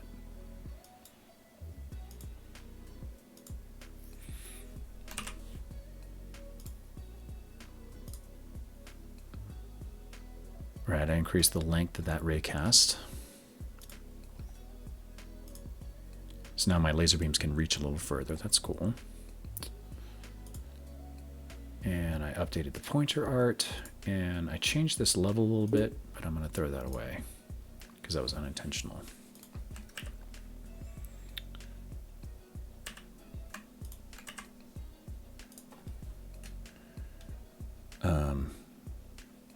Improved, no. Made, let's see. Improved laser broadcast so that the player can see when it lasers can better see when lasers are about to turn on.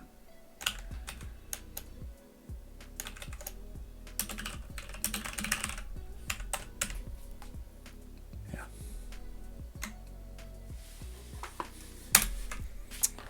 Oh, all right.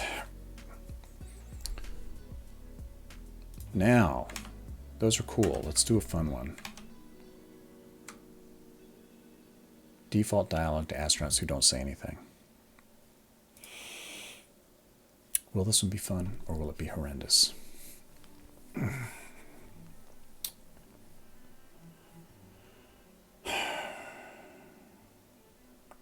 think it'll be fun.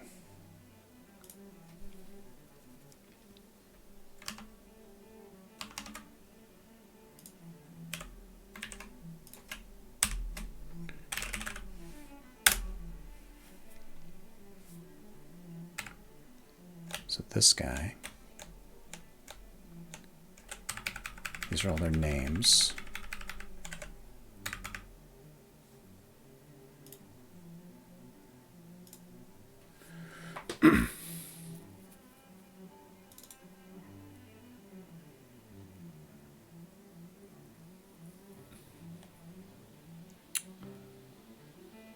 How do I want to go about this? There's a couple of ways I could go about this. One way is to add some code here that says I can check, right? Am I connected? Am I connected to any objects that are dialog boxes?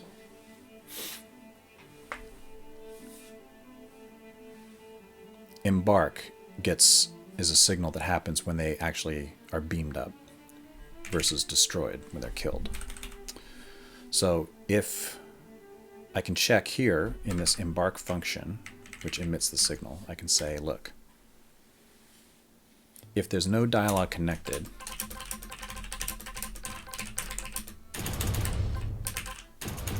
to this signal, then show a dialog. Could do that.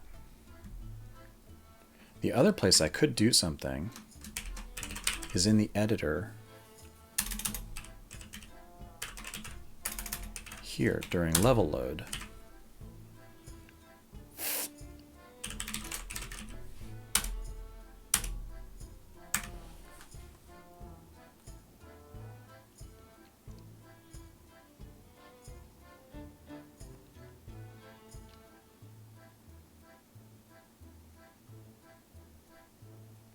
So what happens is the level loads, all the different entities are loaded in here. All their variables are put back. And then once everything's added to the tree, it connects all the event triggers, which is all the stuff that these entities can do, right? They can, like the people, when they're beamed up, they emit a signal which triggers a dialog event. So this connects all those signals. So I could say somewhere in here, or even here, when it's loading the entity, I could say if there aren't any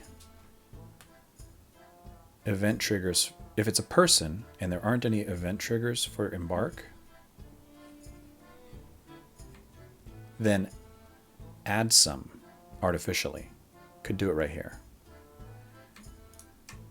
And then this would run and it would actually connect them all and it would be fine.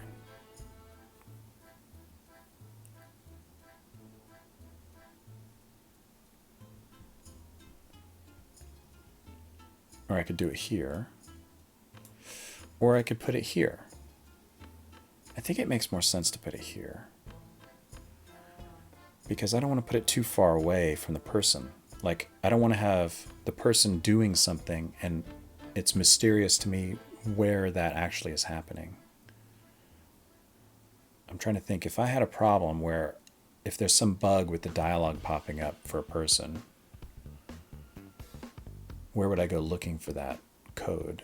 And I think I would go looking for it in the person. So for that alone, I think it makes sense to put the code here.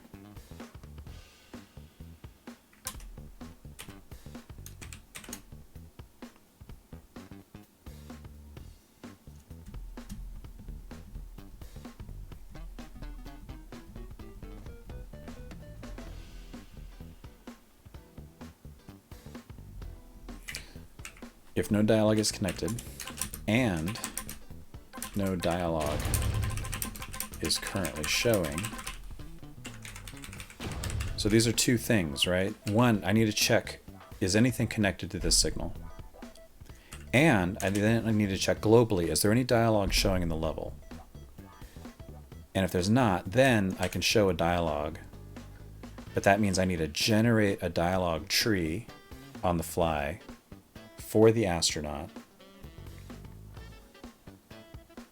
with all the right data structure and everything.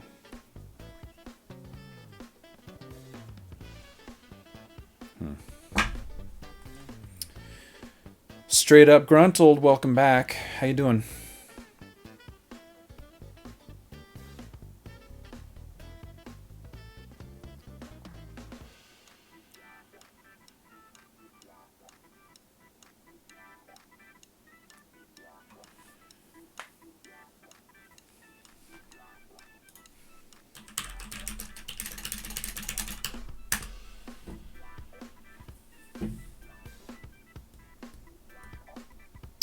Enemy AI, that's cool.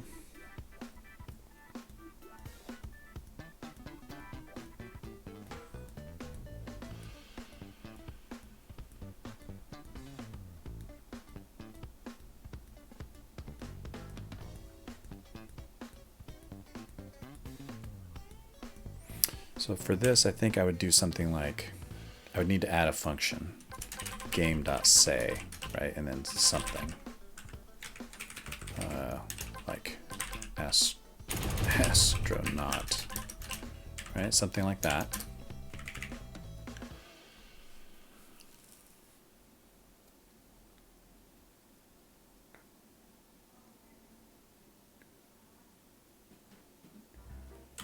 And then here, this would be something like game.isDialogue showing.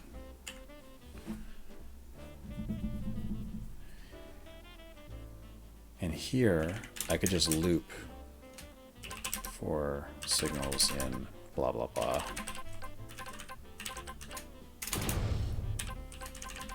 Right, something like that.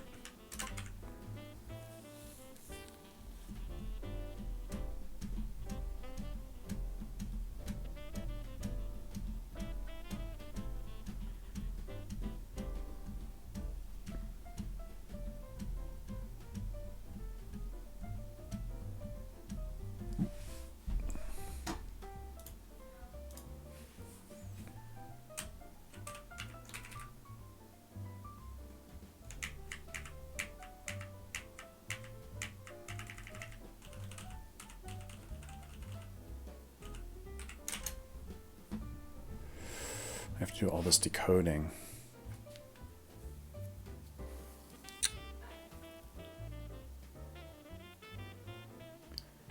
A little wary about doing all this decoding.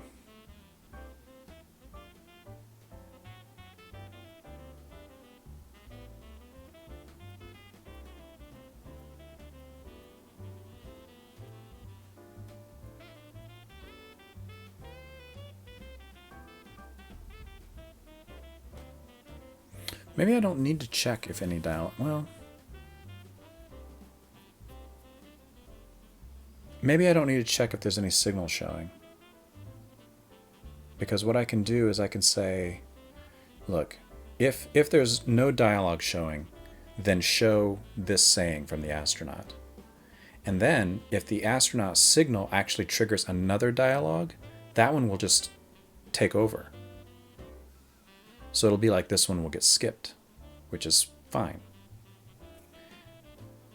But in the opposite case where it doesn't have any connected dialogue, then it'll just continue to show it.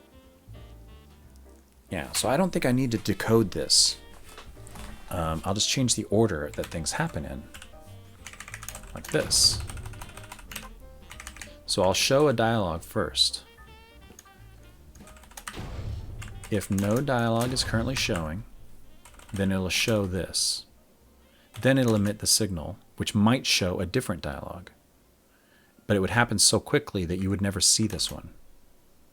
You'd just see this one appear. But if this one didn't have any dialogue, then you'd see this one. This one would stay. They would just need to happen in this order, which they will, because I'll do this first. Okay, so let's write this function.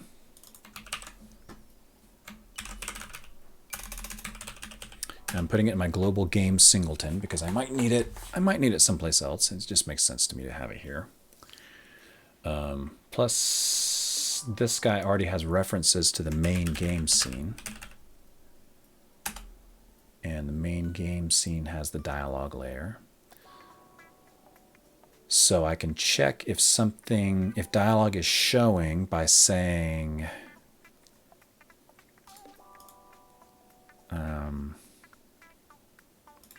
let's see, current scene, all right? I can say,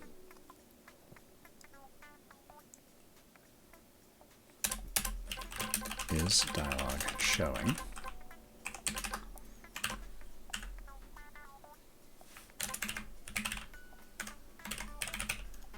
I feel like I already have some method in here that tells me if I'm in the game.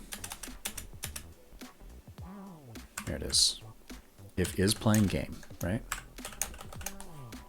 All right.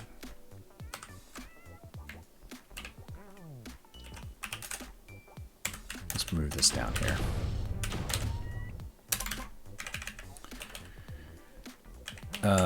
If is playing game, and let's just do this. Return. If I'm not playing the game, this isn't going to do anything. Otherwise, I know I'm in the game scene, which has all of this. So then I can just say if dialogue layer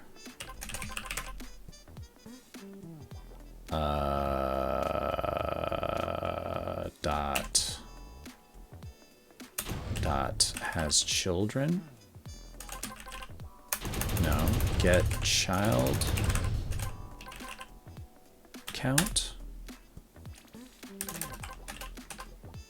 Then return true. Else return false. I don't even need the else.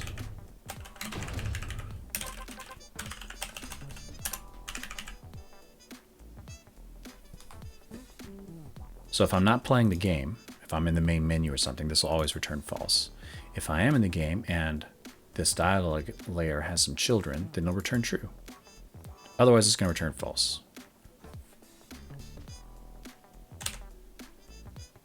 Okay, then I need a say, and I need actor and message. And that will do something amazing. It'll be amazing.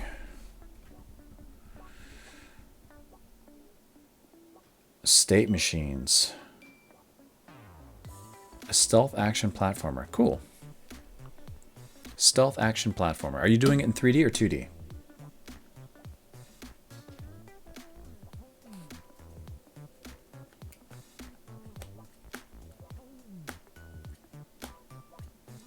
And what's the perspective? Is it top down?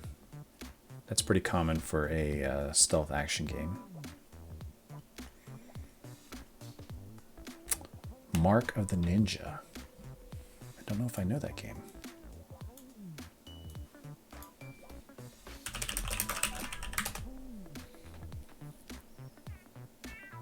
Ah.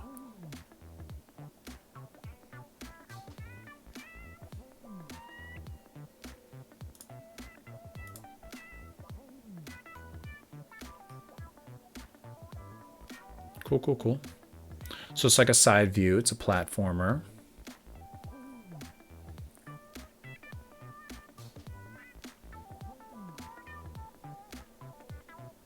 I just bought a stealth tactics game called Desperados, but I haven't played it yet. I bought this 2 weeks ago and have not played it yet.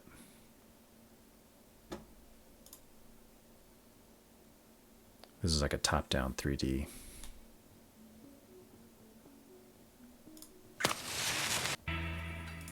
At first, they were all pretty, and as usual, whenever she's involved, things turned all topsy-turvy. Those roaches really thought they could mess with us. Looks fun, though.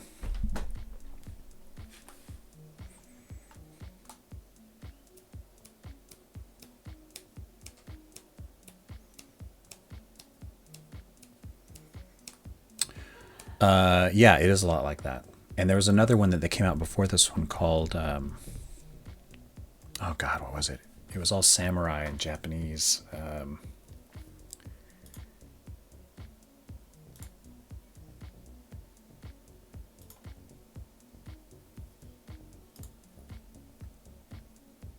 heck was it?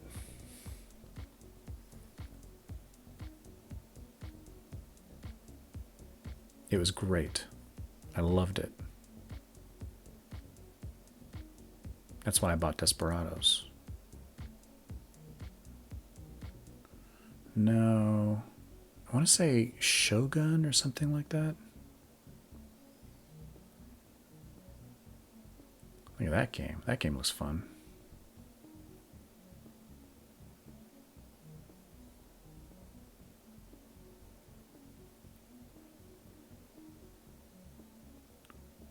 How do I have Monster Prom?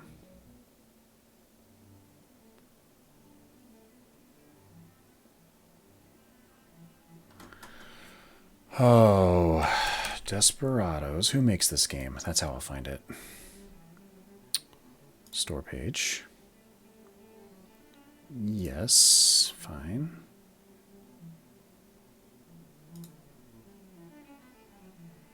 Shadow Tactics.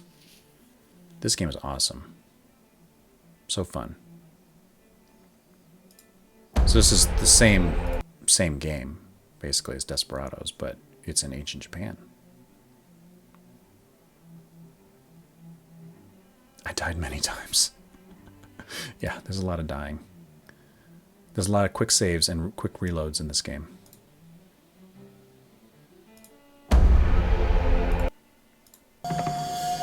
Stop with the noise. How much is this thing now? Wow, it's still 40 bucks. I didn't pay 40 bucks for it. But it's a lot of fun. I spent many hours playing this game. It was a ton of fun. And that's why I bought Desperados. And I haven't played it. I don't know if I'll ever play it. I will. I'm going to take a break at some point.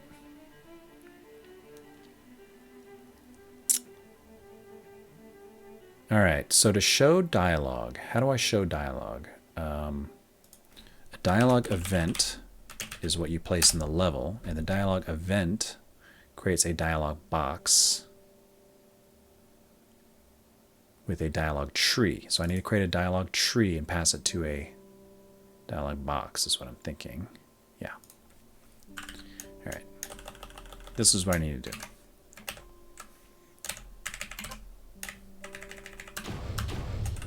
All right.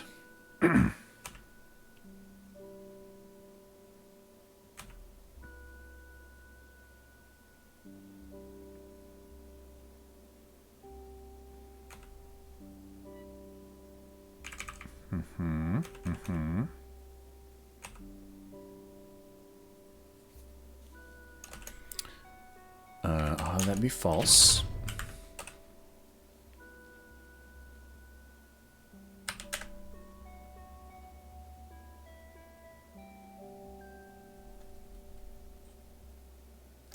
That will be name. Let me change that to name.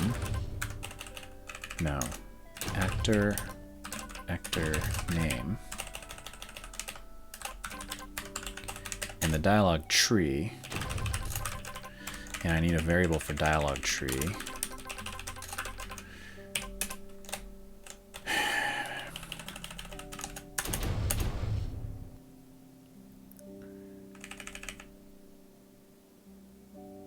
Yeah.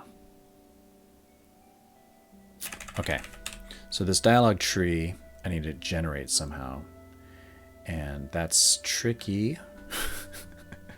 Let me just reverse engineer my own level format here.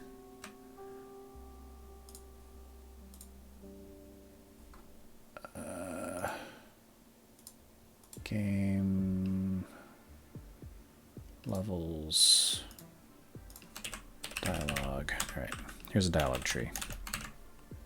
So it's a JSON structure. Well, it's an object structure that I've serialized to JSON. It has connections. It has dialog root, dialog to port, dialog node. I basically just want to take this, because I think this just takes that unserialized structure. It does. It takes a JSON. Okay, so I can just give it text. So I could do this.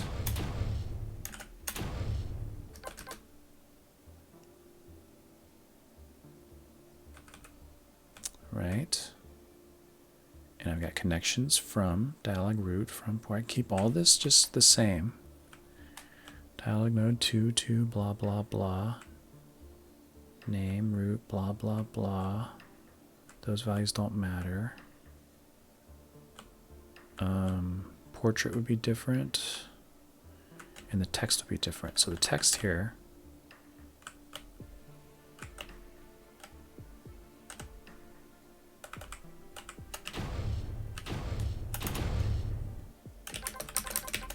is going to be the message. This is terrible, by the way. And then I don't need dialog node 2. Right, this was a whole conversation that was happening. What I should do is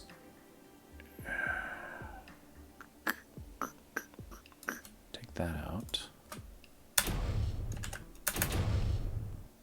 I think that's going to be a valid JSON structure.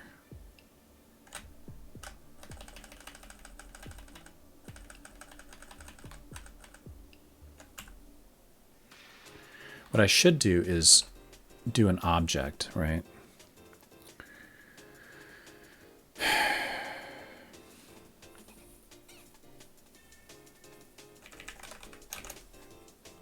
Portrait like that.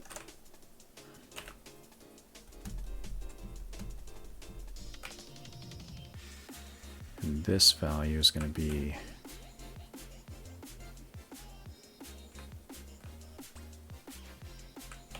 portrait, right? This is going to be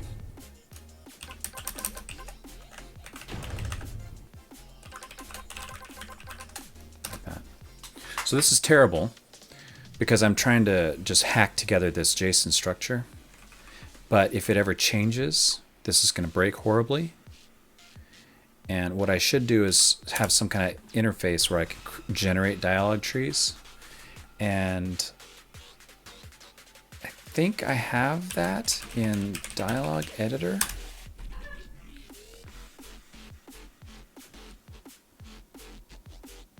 This music is way too much energy.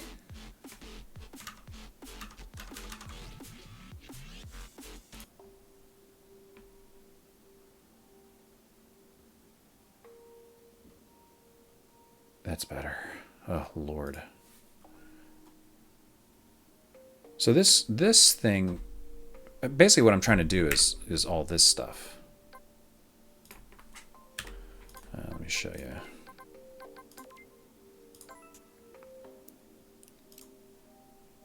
All this, right?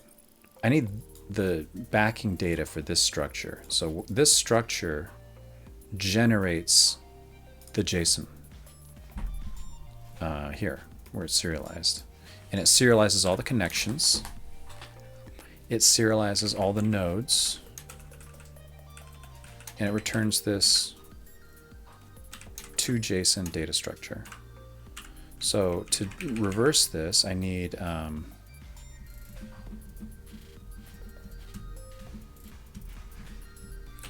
array of nodes and connections in an object form. All right, so this is what I want. So here, data will be, well, let's call this dialog tree, right? Like that, like that. And I'll need to do something here, something magical here. And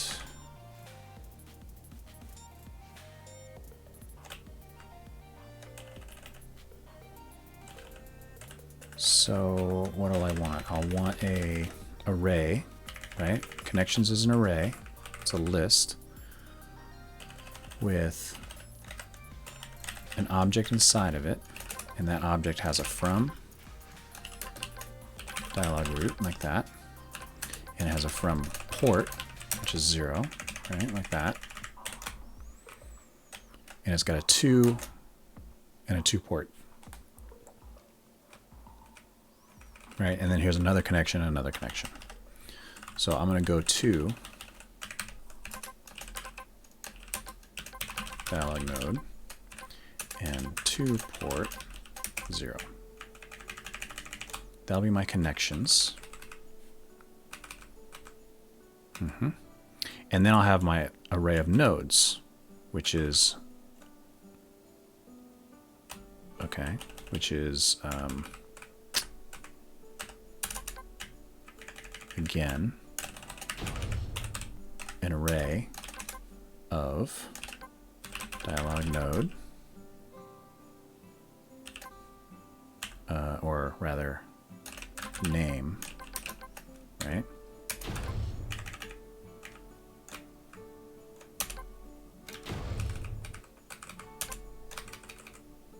So connections. So if I only want one connection, like so, right? And then I have my nodes, and the nodes I'll have a name. So I need one name, which is dialog root, and it has root true. And X and Y I don't care about. I don't think they're going to be needed. Those are only needed to reconstruct the actual graph. But I don't care about doing that here, and I don't think just saying the dialog even looks at those, so it doesn't matter. And then I have another one with name dialog node, which is just the first dialog. The second dialog is dialog 2, the third one is dialog 3, with a portrait, which will be portrait. And I need these responses, response 1, response 2, response 3, but they're just text. And then I need text. So response 1, response 2, response 3. So these are for asking questions, giving the player choices. And text will be message. Okay. And then this can just return. Maybe I should have. Yeah, that's fine. Okay. So then this just becomes, right?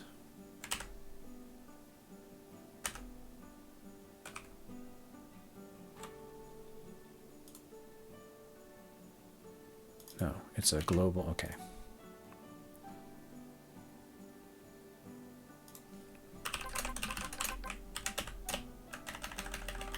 There.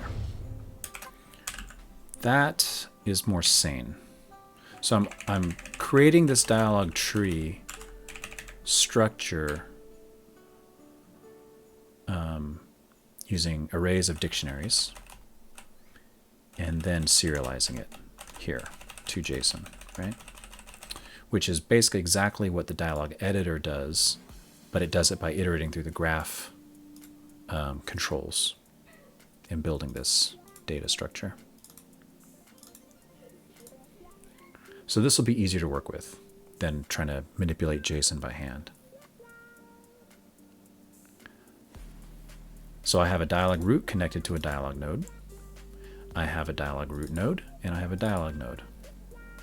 And this is all the information that the thing will need to display the portrait, actor, and the message through the dialog box. This is the save function. All right, let's see. Let's see if it crashes. Why is my computer bogging right now?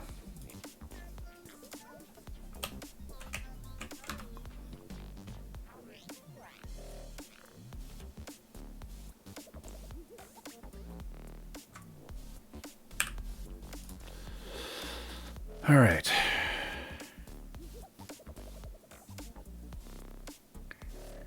Hey, Valiant Cheese.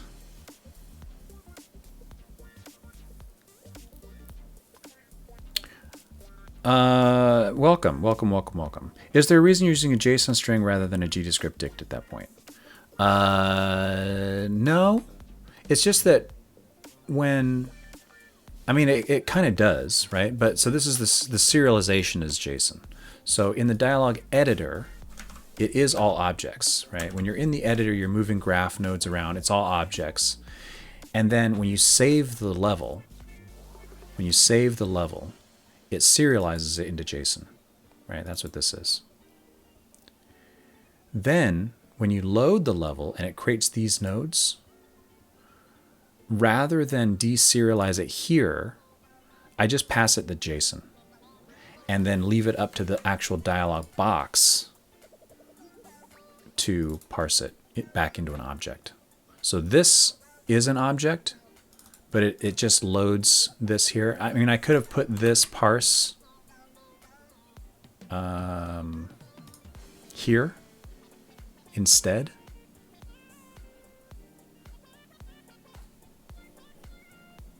But I didn't. It's just a choice, I guess. I load the serialized data and I just stuff that into the event and then pass it on to the tree later, and then the tree or the dialog box then knows to deserialize it.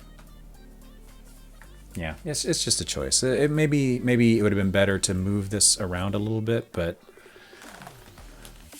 this is where I am.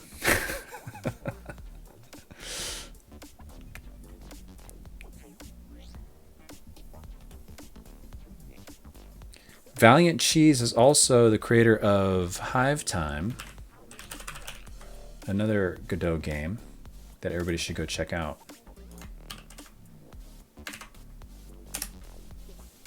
It's a fun game. And Valiant just put in the ability to stream it. I don't know if this is in production yet, but you can stream the game and your chatters can be bees in the game that you're streaming. It's very cool.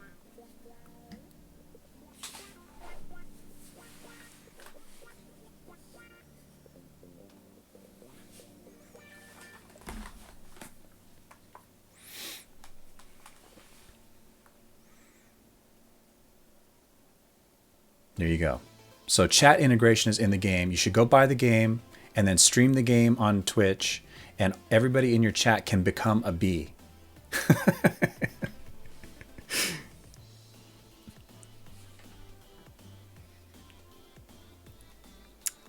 All right, where was I? Okay, so I'm generating this object. I set the portrait. I set the message. I set the actor name, and then it says it. So in the game, I'm doing game, this is game.say. So in the person, I just need to say, this. That. Let's see. Oh gosh, what is the portrait going to be? Is it in here? It's probably in here. No? Oh, it's probably in here. There it is. Oh boy, I need an enum for this. Let's just pass 6 for now. So I'm going to say 6 and get astronaut name and get catchphrase. All right.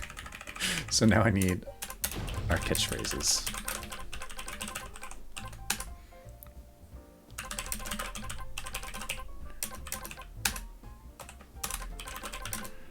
Catchphrase randi catchphrase dot size.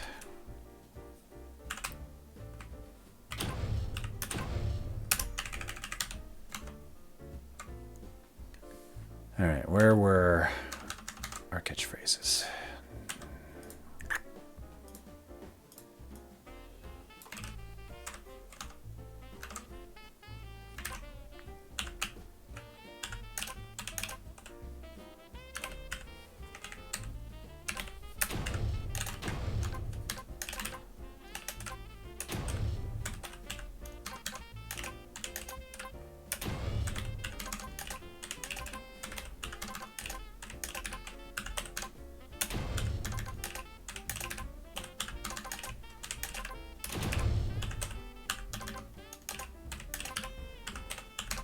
I'm gonna need a lot more.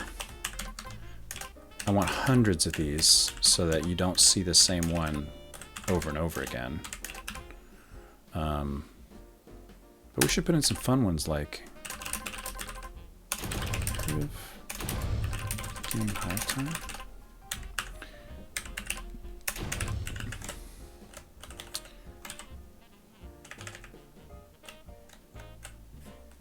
So then, why is that right there? Hey, Plaid, how you doing, buddy? Thank you for subscribing. Thank you for subscribing. That makes me very happy. I appreciate the support. I really do. Thank you very much.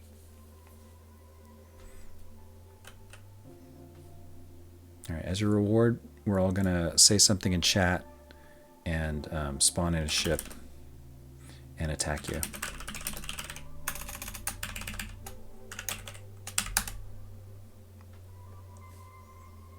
The battle is on.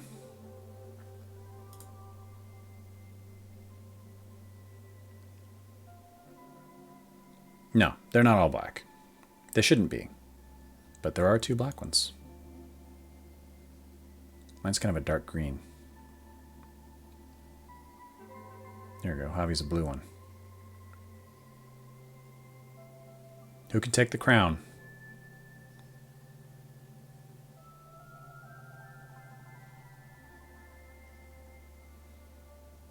Oh! Oh! Oh man, Valiant's fighting hard to keep the crown.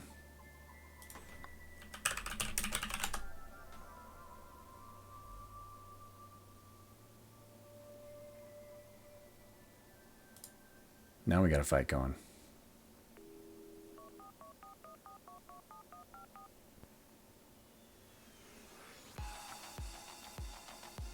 Man, so many near misses. So you were telling me you were working on AI.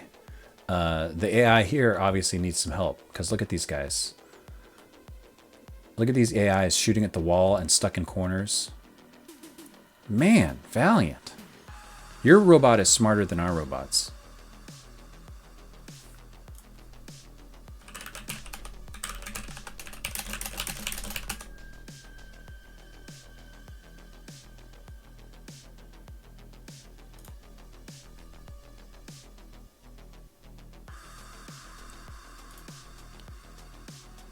All right, so when you embark, it's going to say with Portrait 6 with a random name and a random catchphrase. Let's try it. Let's see how it crashes.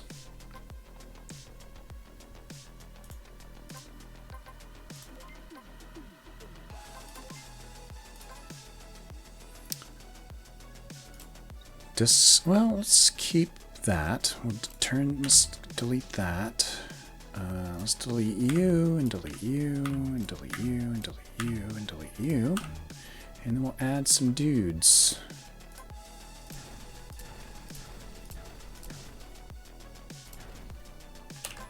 All right, let's see what happens.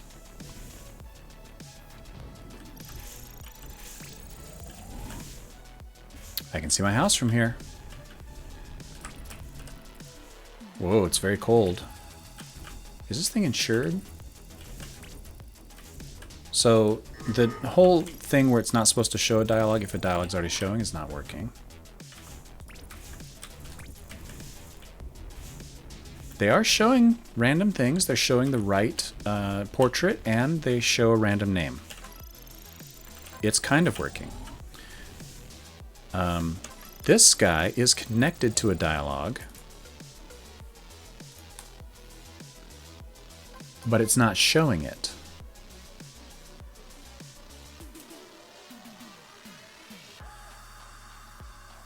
It should be showing this dialogue. Hey guys, how's it? But instead it's showing the random dialogue. So that's a bug. And that shows that's correct. And that one erased it. That's not correct. It shouldn't have erased it. It should have just kept the old dialogue. So something in here isn't working right. This is all correct. Oh, okay. I thought I'd incorporated this into this, but I didn't. So I need to actually call this function. What do you know? If game dot if not game is dialogue showing, then say something, right? All right, so continue. So this should show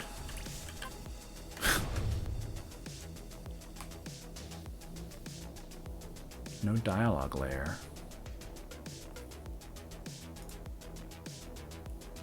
Oh, I see. I need to be a little more explicit here. I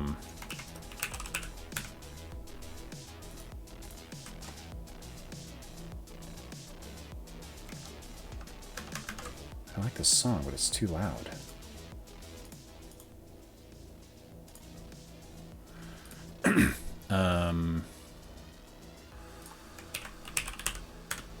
This is what I need.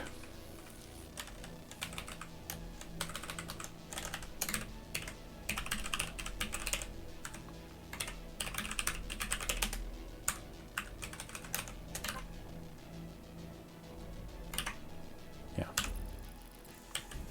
All right. BAP, and see, it didn't replace it.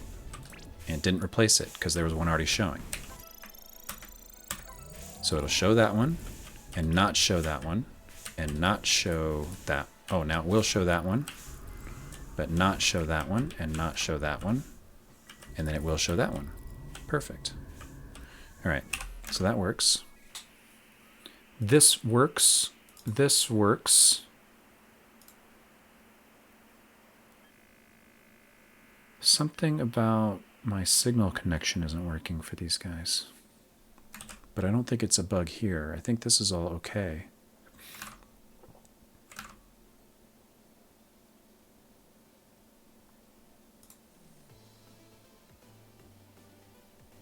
I think something in here isn't working.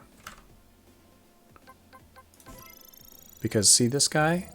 He's connected, right? He's connected to this dialogue event. And when he's embarking, it should say it, but he's not. So I put a break right here, trigger on the dialogue event, and that should tell me if that's actually getting called or not. It is. So let's step through. Game is not in edit mode. This thing hasn't already been triggered. It shouldn't have been. Triggered is false, so it's going to skip through here. The code is not mute. The code is going to be say. Right? So that's fine.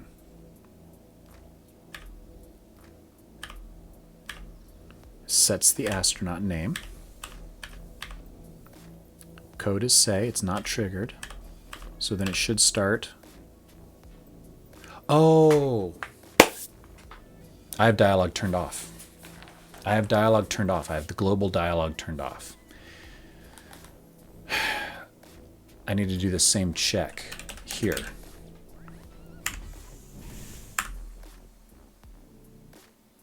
I need to do the same check here.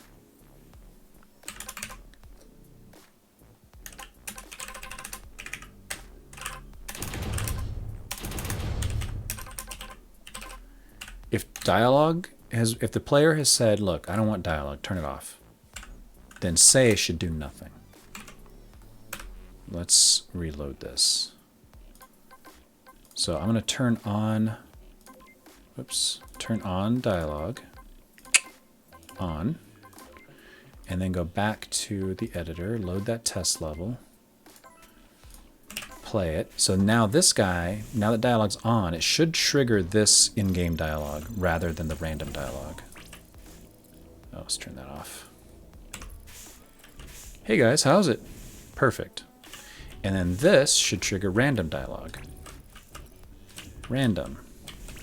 Well, not because there's one already showing. Random, and random, and random. All right, it works. It works.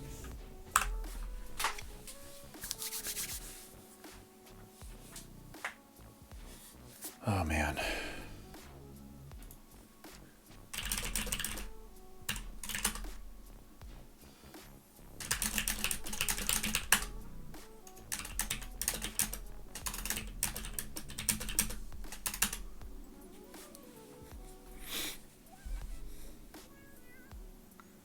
Oh, my Lord.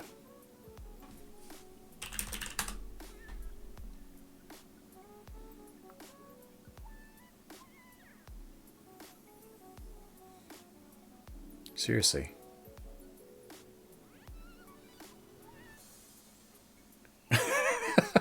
We all need smarter AIs. I do want to spend some time on that. Not just to goof off, but I'm thinking of doing a local multiplayer, and I think it'd be fun if you could practice against an AI. And to do that, I need better AI. This will be sort of my testing ground for it.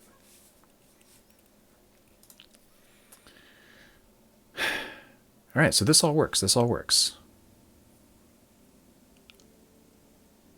It works well, but I don't like this.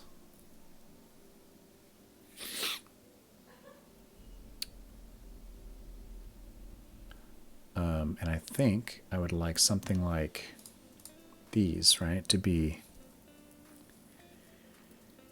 I don't know, maybe, I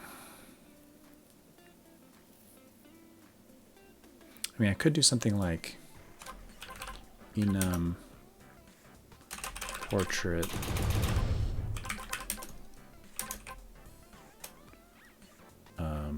captain, right? LT happy, LT serious, LT angry, LT what, LT sad, and LT and astronaut, right?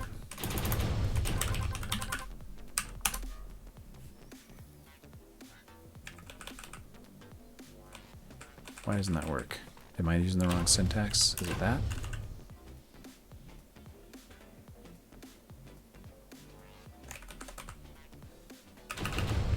Is it that? There we go. So then this would be portrait.captain. Right?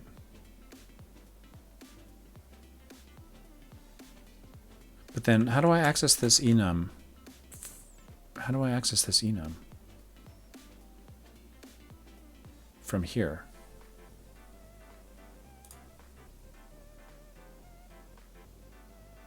I would have to say, isn't there there's like a class name?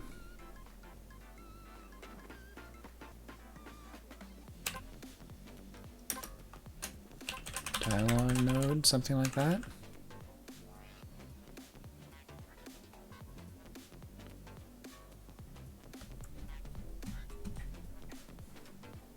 I think that's right. Go class name. How to name a class. How to have class.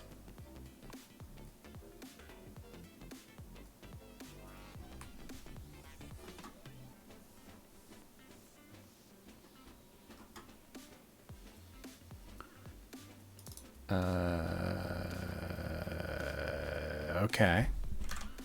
So I don't need the quotes.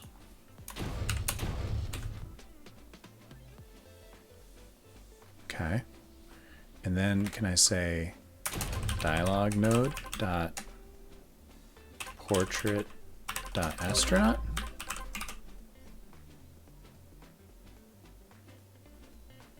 I'm not getting any errors. I also didn't get completion though. Dialog dot. Oh no, it does. Oh, sweet. Okay, so that actually works.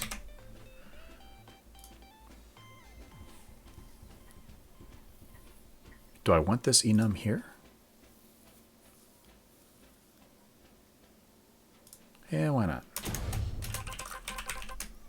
I can always move it later. So that'll be happy LT. This will be serious LT. This is going to be angry LT. She rarely gets angry at you in the game. Let's change this to confused.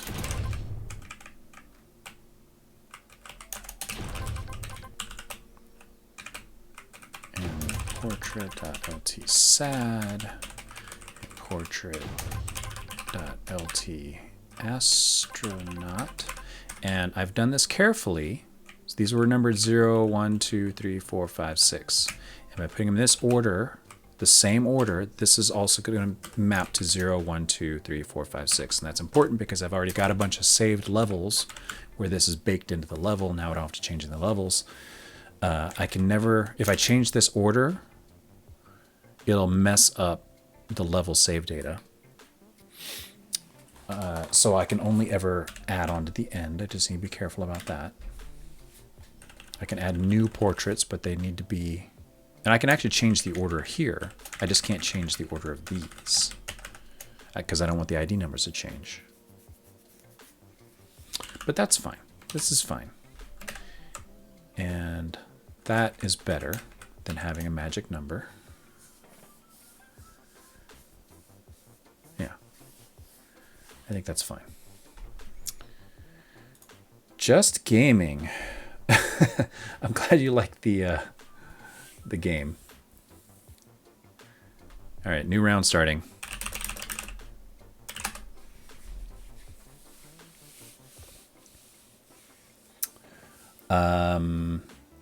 Yes, it does that. So I don't know if you've ever seen the my loading stuff, but this loads the level, right? Loads the actual file, and then, which is just a config file.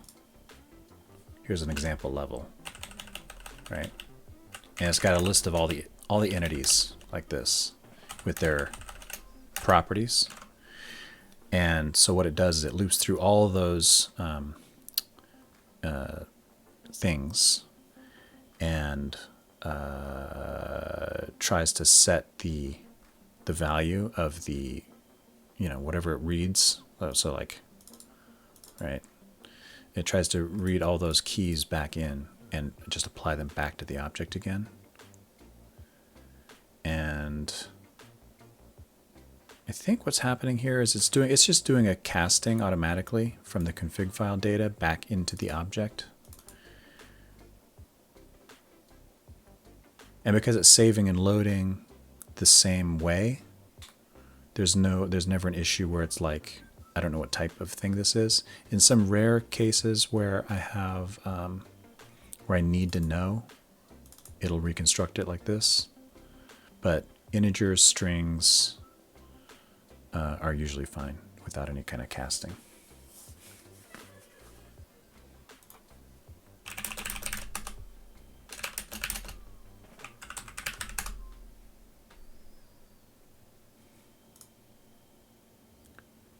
Did I die again already? Dang.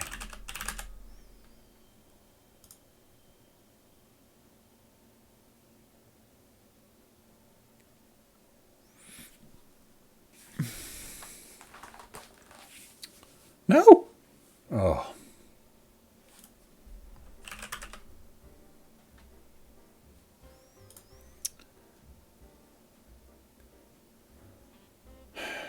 All right, so that works. That works. I kind of still don't like this very much. I mean, I kind of liked having the ID numbers being explicit in here. I wonder if I wonder if I can change the enum to actually say what the value is.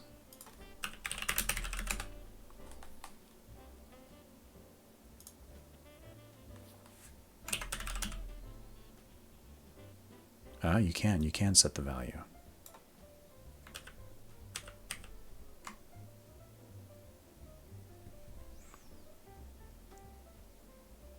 Okay, so I could do this. This makes me feel a little safer.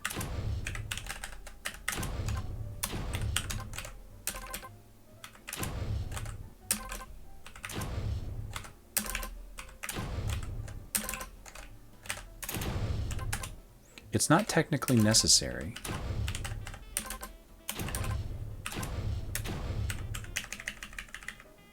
Because this is the order they would get generated in anyway, if I left that out.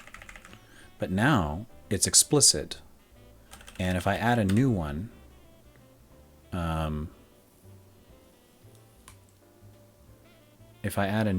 know it needs to be 7. So even if I added one like here now, LT, you know, Furious, I would know I couldn't reuse 2 or 3.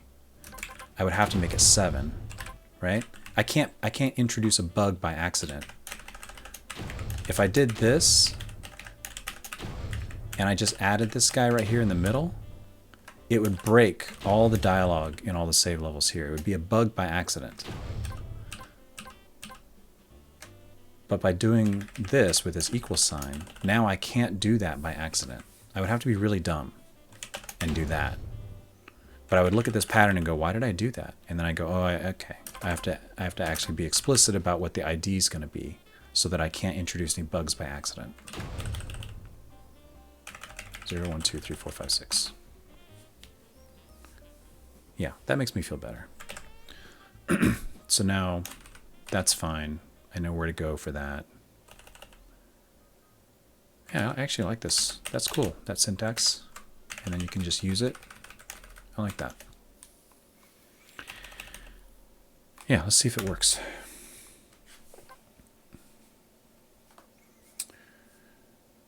Take it easy, Just Gaming. Thanks for dropping by.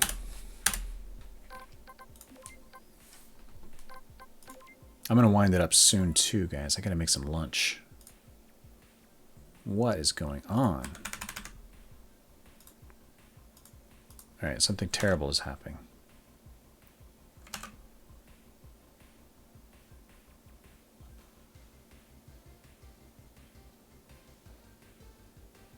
What is happening right now?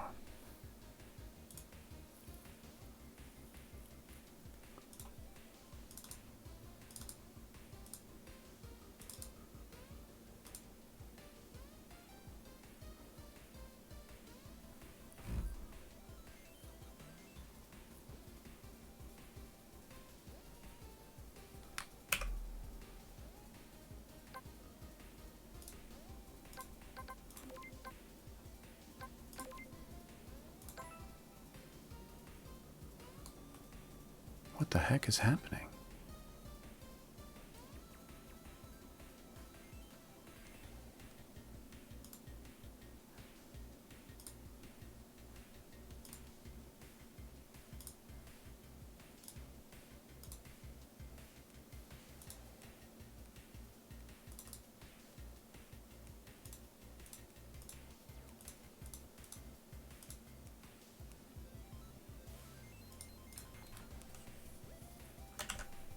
All I did was I changed this stuff. Could that have...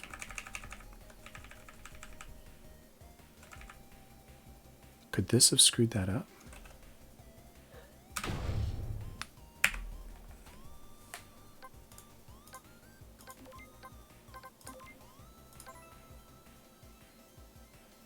It does screw it up.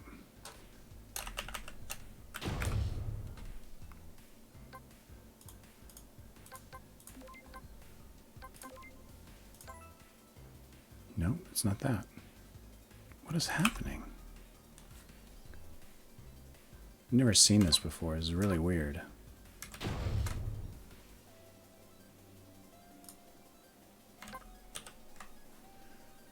Let me see if I changed something by mistake.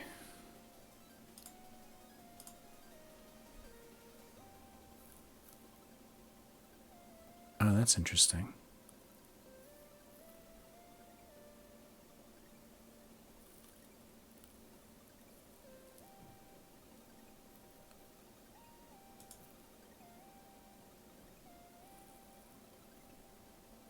Huh. Cute.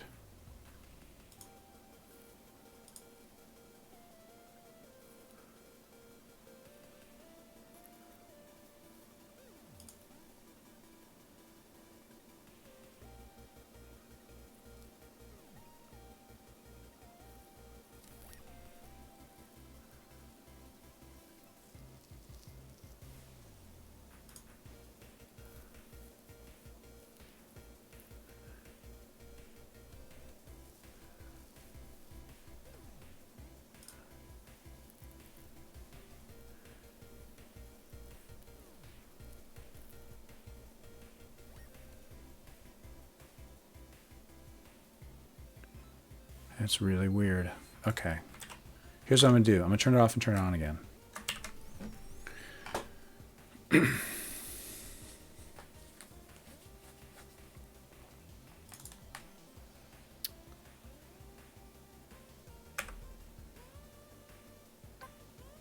then we'll see if the error happens again. If it does, yeah, then what we're going to do is put a breakpoint here. Let's rerun it. Let's see if we can get a call stack. Oops.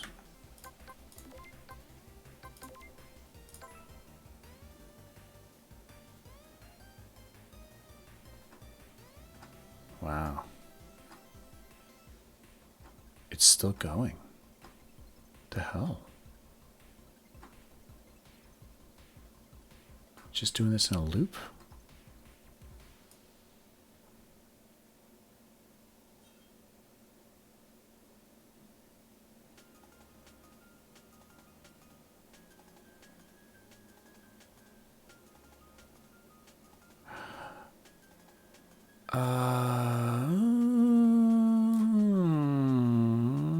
I think it might be. So look, this is doing some kind of a loop, right? It's like it's doing this recursively.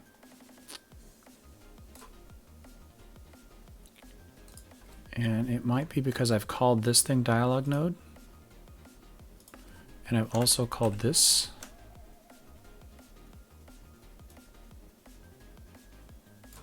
Stop, stop.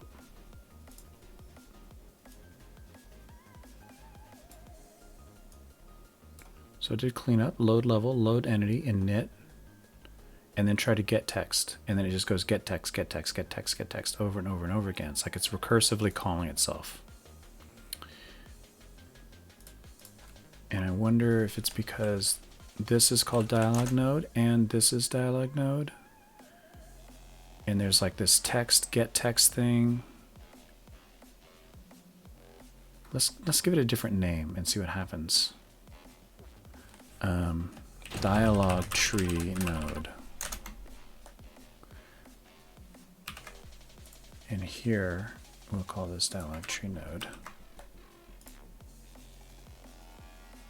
It's not green anymore. It wasn't, it was green. And now it's not.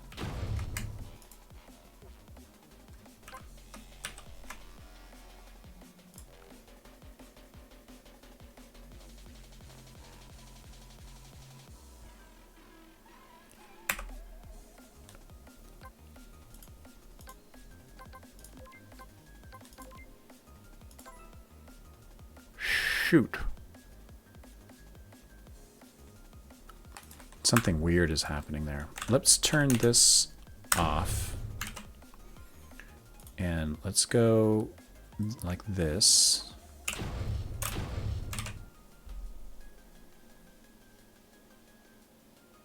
And let's try loading it again.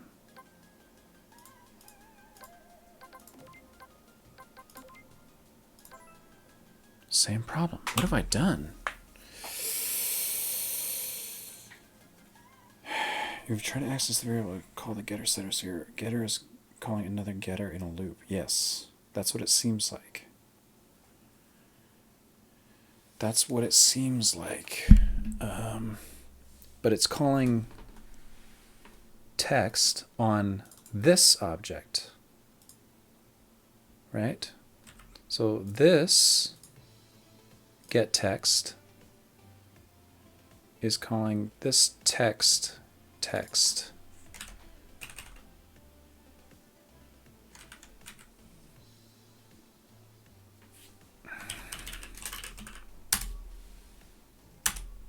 And this code didn't change. This code didn't change, and it was working fine.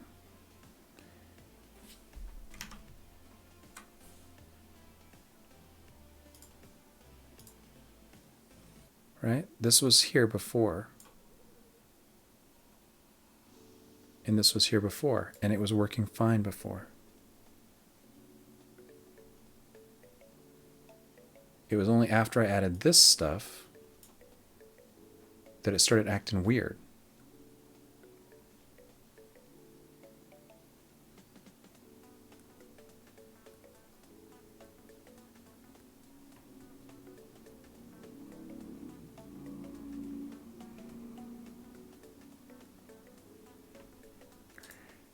And anything in here?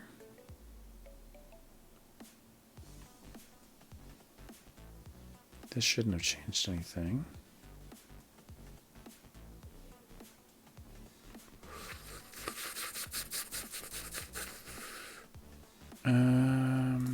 This shouldn't have broken anything.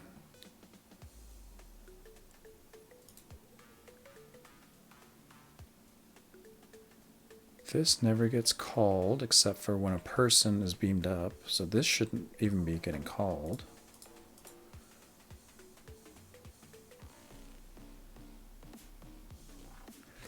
I wonder if it's because I've made some of these things visible.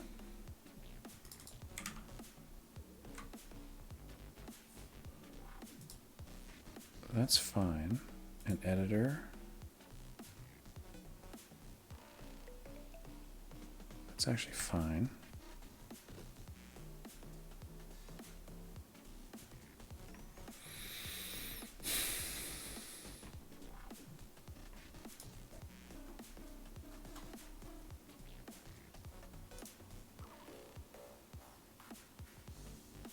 What is this? Dialog event loads dialog node. Dialog node has an init. Why did it go here? Dialog event init is here. Sorry to interrupt. The dough is starting to come. Oh, pop it out and I'll cook it in a minute. Okay. I'm making pizza for lunch. I've got a dough rising in the oven.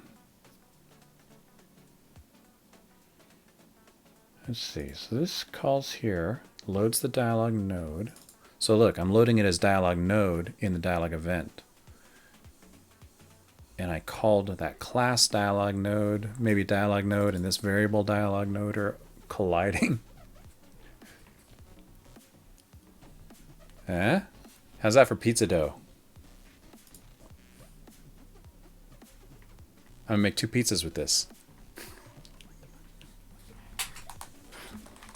Thank you.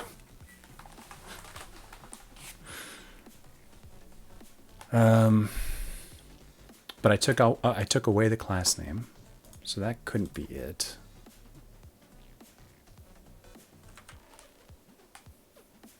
Well, maybe I. Well, did I quit? Where? Let me quit and make sure there's nothing in memory here. Like a leftover cached or something.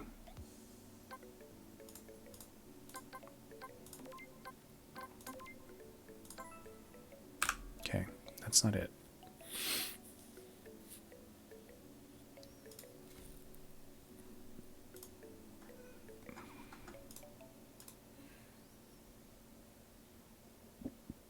It does a preload of dialog node.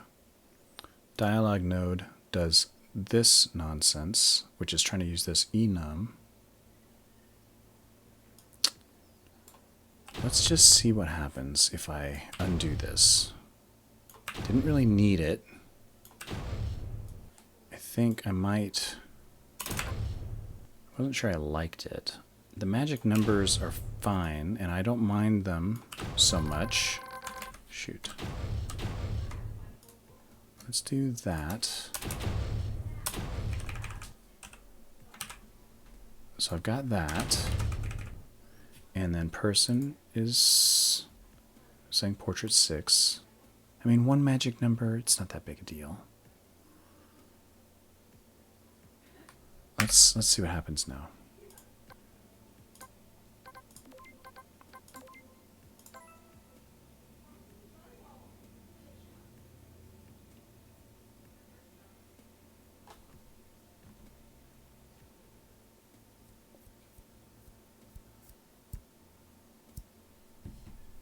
I have no idea.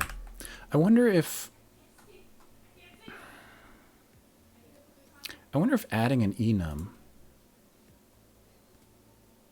I wonder if adding an enum does something like create an implicit getText function.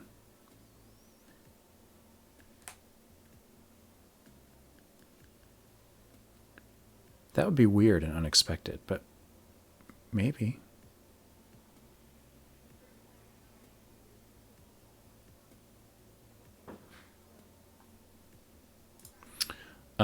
Let's at least document. So this works. Let's at least document that magic number.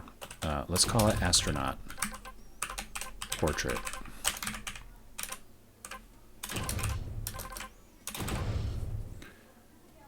Okay.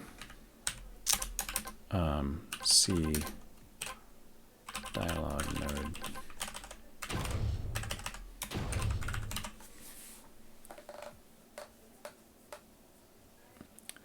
So by giving it this name, I know what it is now, right? I don't just know, oh, it's 6, right? I'm like, what the heck is 6?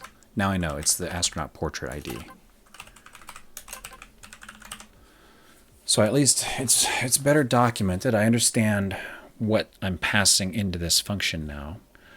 It's not clear to me why this was causing a problem.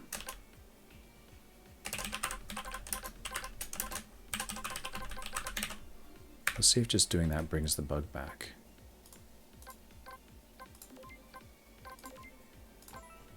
It doesn't.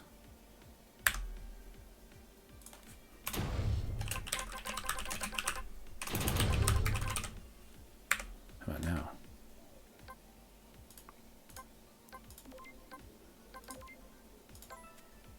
That one doesn't either. I don't understand what was happening.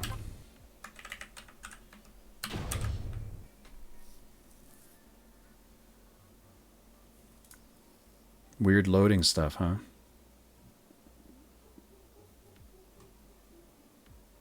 Maybe. Maybe. I'll probably come back and look at this again at some point. Right now it's good enough.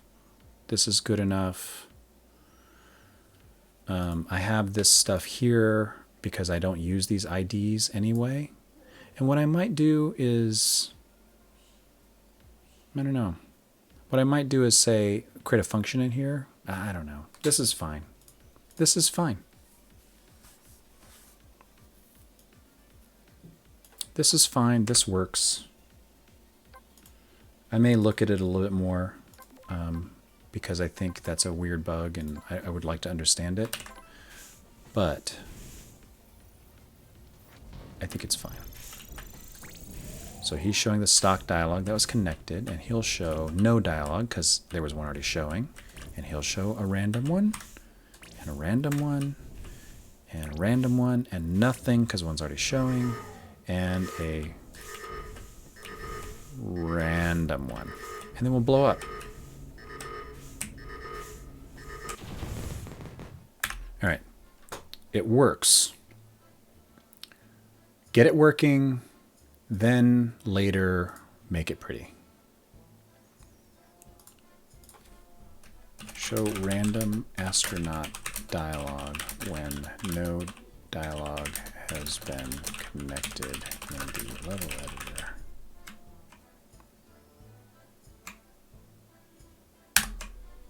Boom. And where's my to-do?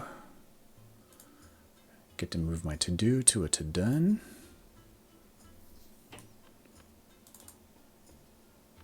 Ba-bum. All right, everybody. Well, thanks for joining me today. I'm going to call it because I need to go make pizza. But let's go raid. Let's see. Lost Light Studios online. Let's go raid them. Lost Light Studio is another Godot engine developer, Godot game developer. You guys are going to love it. You're going to love it. So thanks for watching, everybody. See you again soon, and have a good weekend. Appreciate everybody dropping by.